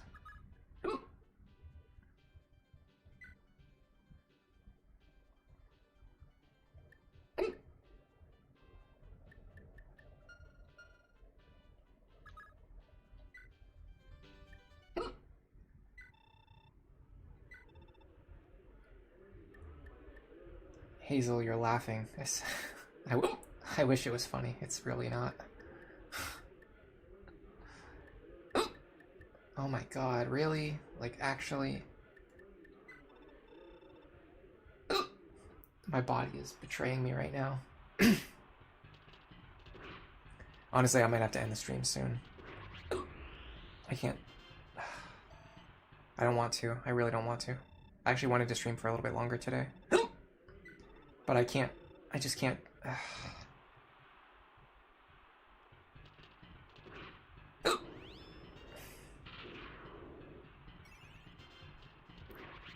don't want to stream if I'm going to be hiccuping for the next hour.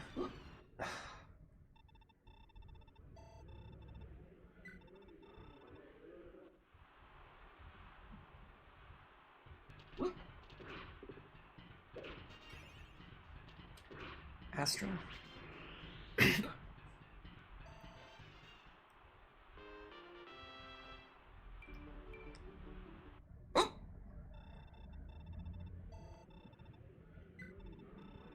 Hiccups end sooner or later, yeah, but God, so two things. Both are because I have acid reflux. So this is because I have acid reflux. It's two things. Number one, they're not like normal hiccups that like a normal person has. These are like a bigger bigger indicator that I'm having health problems right now. So it's not just like normal hiccups. It's like, oh, something is wrong. I have to chill with what I'm doing right now and make sure I take care of myself. And number two, when I start hiccuping, it just doesn't go away for like it takes like an hour to go away. Like it's not like this is just gonna end in a couple of minutes if I just power through it. Like I'm gonna be sitting here hiccuping into the microphone for the next hour, and I just don't want to do that. I just don't want my stream archive to be the one where I'm hiccuping and where the first hour and a half I have a bad microphone. God, I fix the microphone and then I spend another hour and a half just hiccuping into the microphone. Like the quality of this stream is already crappy enough as it is. Like I need to have some standards.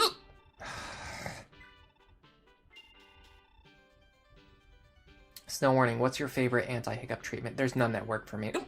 There are none that work for me. Yeah. If there was one that worked, I would be using it right now, trust me.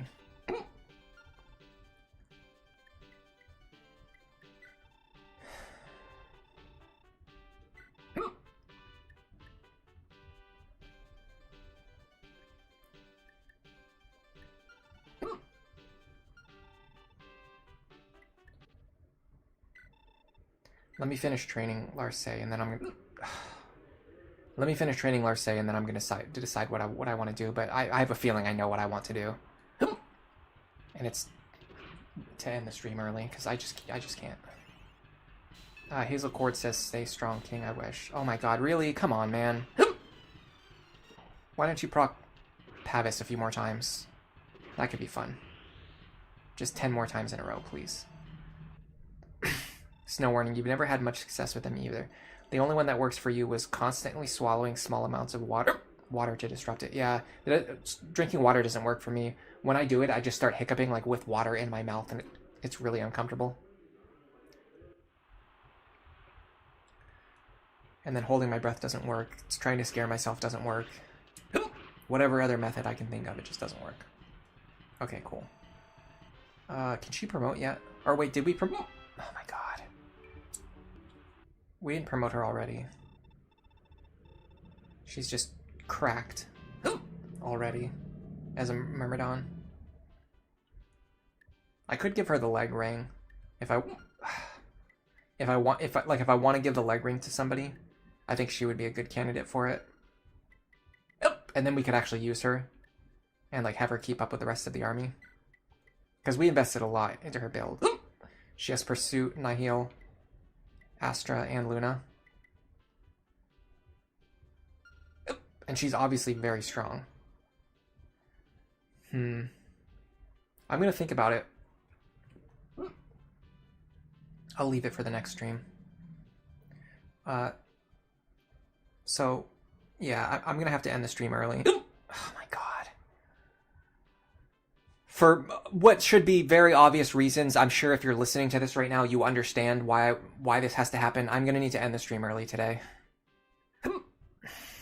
And next time, I'll decide what I want to do with Larse, if I want to give her the leg ring or not, so she... Oh my God. So she can keep up with the rest of my army. This is such BS. Bronze Vixen says it's all good. I wish it was all good. I wish that was true.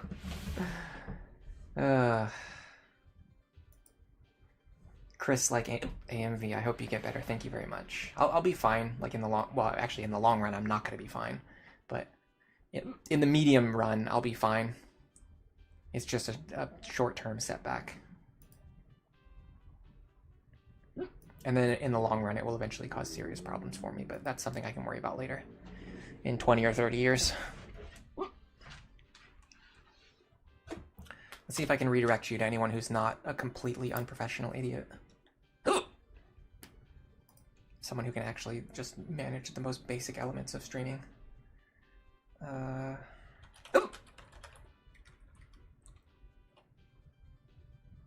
feel like I get one thing right every stream, and I get like 10 things wrong. 10 things wrong. Like every single stream I fixed, like today's stream, I was like, oh, I was really excited because I fixed the overlay. I made a better overlay. And then screwed up the microphone, complained about the game the entire time, and then started hiccuping for the rest of the stream, and then ended stream early. We'll be fine. Okay, I don't see anyone streaming that I particularly want to redirect to. Look forward to the I almost spoiled what it was. Look forward to next week's video. I'm not gonna spoil what it is. Hello, Graybell. Welcome to the stream. You didn't get a notification. Yeah, my friend said the same thing's been happening to him recently too. He said he hasn't been getting notifications whenever I start streaming, or even when I post new videos. It's whatever. YouTube's gonna do everything in their power to screw me over. I just accept it. It's not a big deal. It's not my job. It's just a hobby anyway. The hiccups belong. Oh my. The hiccups belong to the unholy trinity alongside the motorcycle and the people talking in the hallway. You think I'm being very professional about it. Professional doesn't mean perfect. It's just like courageous doesn't mean fearless. Yeah, I mean, I could be crashing out like an absolute lunatic right now. That would technically be worse. Anyway, Graybell, you can watch the archive if you want. I almost wouldn't recommend it. This has been a very scuffed stream. Next week, I'm going to start a new Lunatic Plus playthrough, and the plan is going to be showing off like all of my most optimized strategies and building like a really strong endgame team, which is something I haven't really done yet. I mentioned this earlier, but not everyone was here. I kind of went from doing like casual like Lunatic Plus stuff just to show off, you know, the game mode, and then I immediately jumped to like Iron Man, and I never really did like the in between where I show like how my try hard strategies actually work, like without needing to worry about the pressure of Iron Man restrictions. So I want to do like a very Munchkin like, very optimized, very try hard, very sweaty Lunatic Plus playthrough. Oh my god. And yeah, the old content is really out of date. Is it going to be at 10 a.m. next week? I'm not sure what time zone you live in. I stream at the same time every week, though. Wow, that was a bad one. Sorry, guys.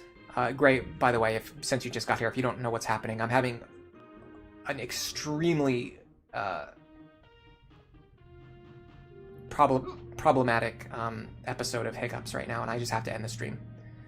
So I usually start streaming at 11 a.m.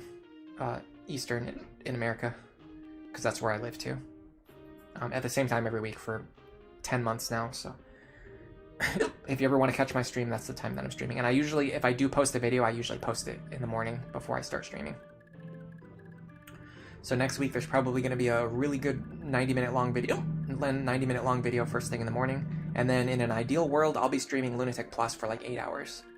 Let's see if that happens. Yeah, health issues are the more important thing to deal with, unfortunately. So, and it's just for me personally, like I just don't want my stream to be me hiccuping for 90 minutes. I just don't want that to be on in my stream archive on my channel. So I'm just gonna let it go. I'm gonna write today off as a loss, and we're just gonna leave it. Thank you everyone who came for putting up with my shenanigans. And for now, enjoy the rest of your day.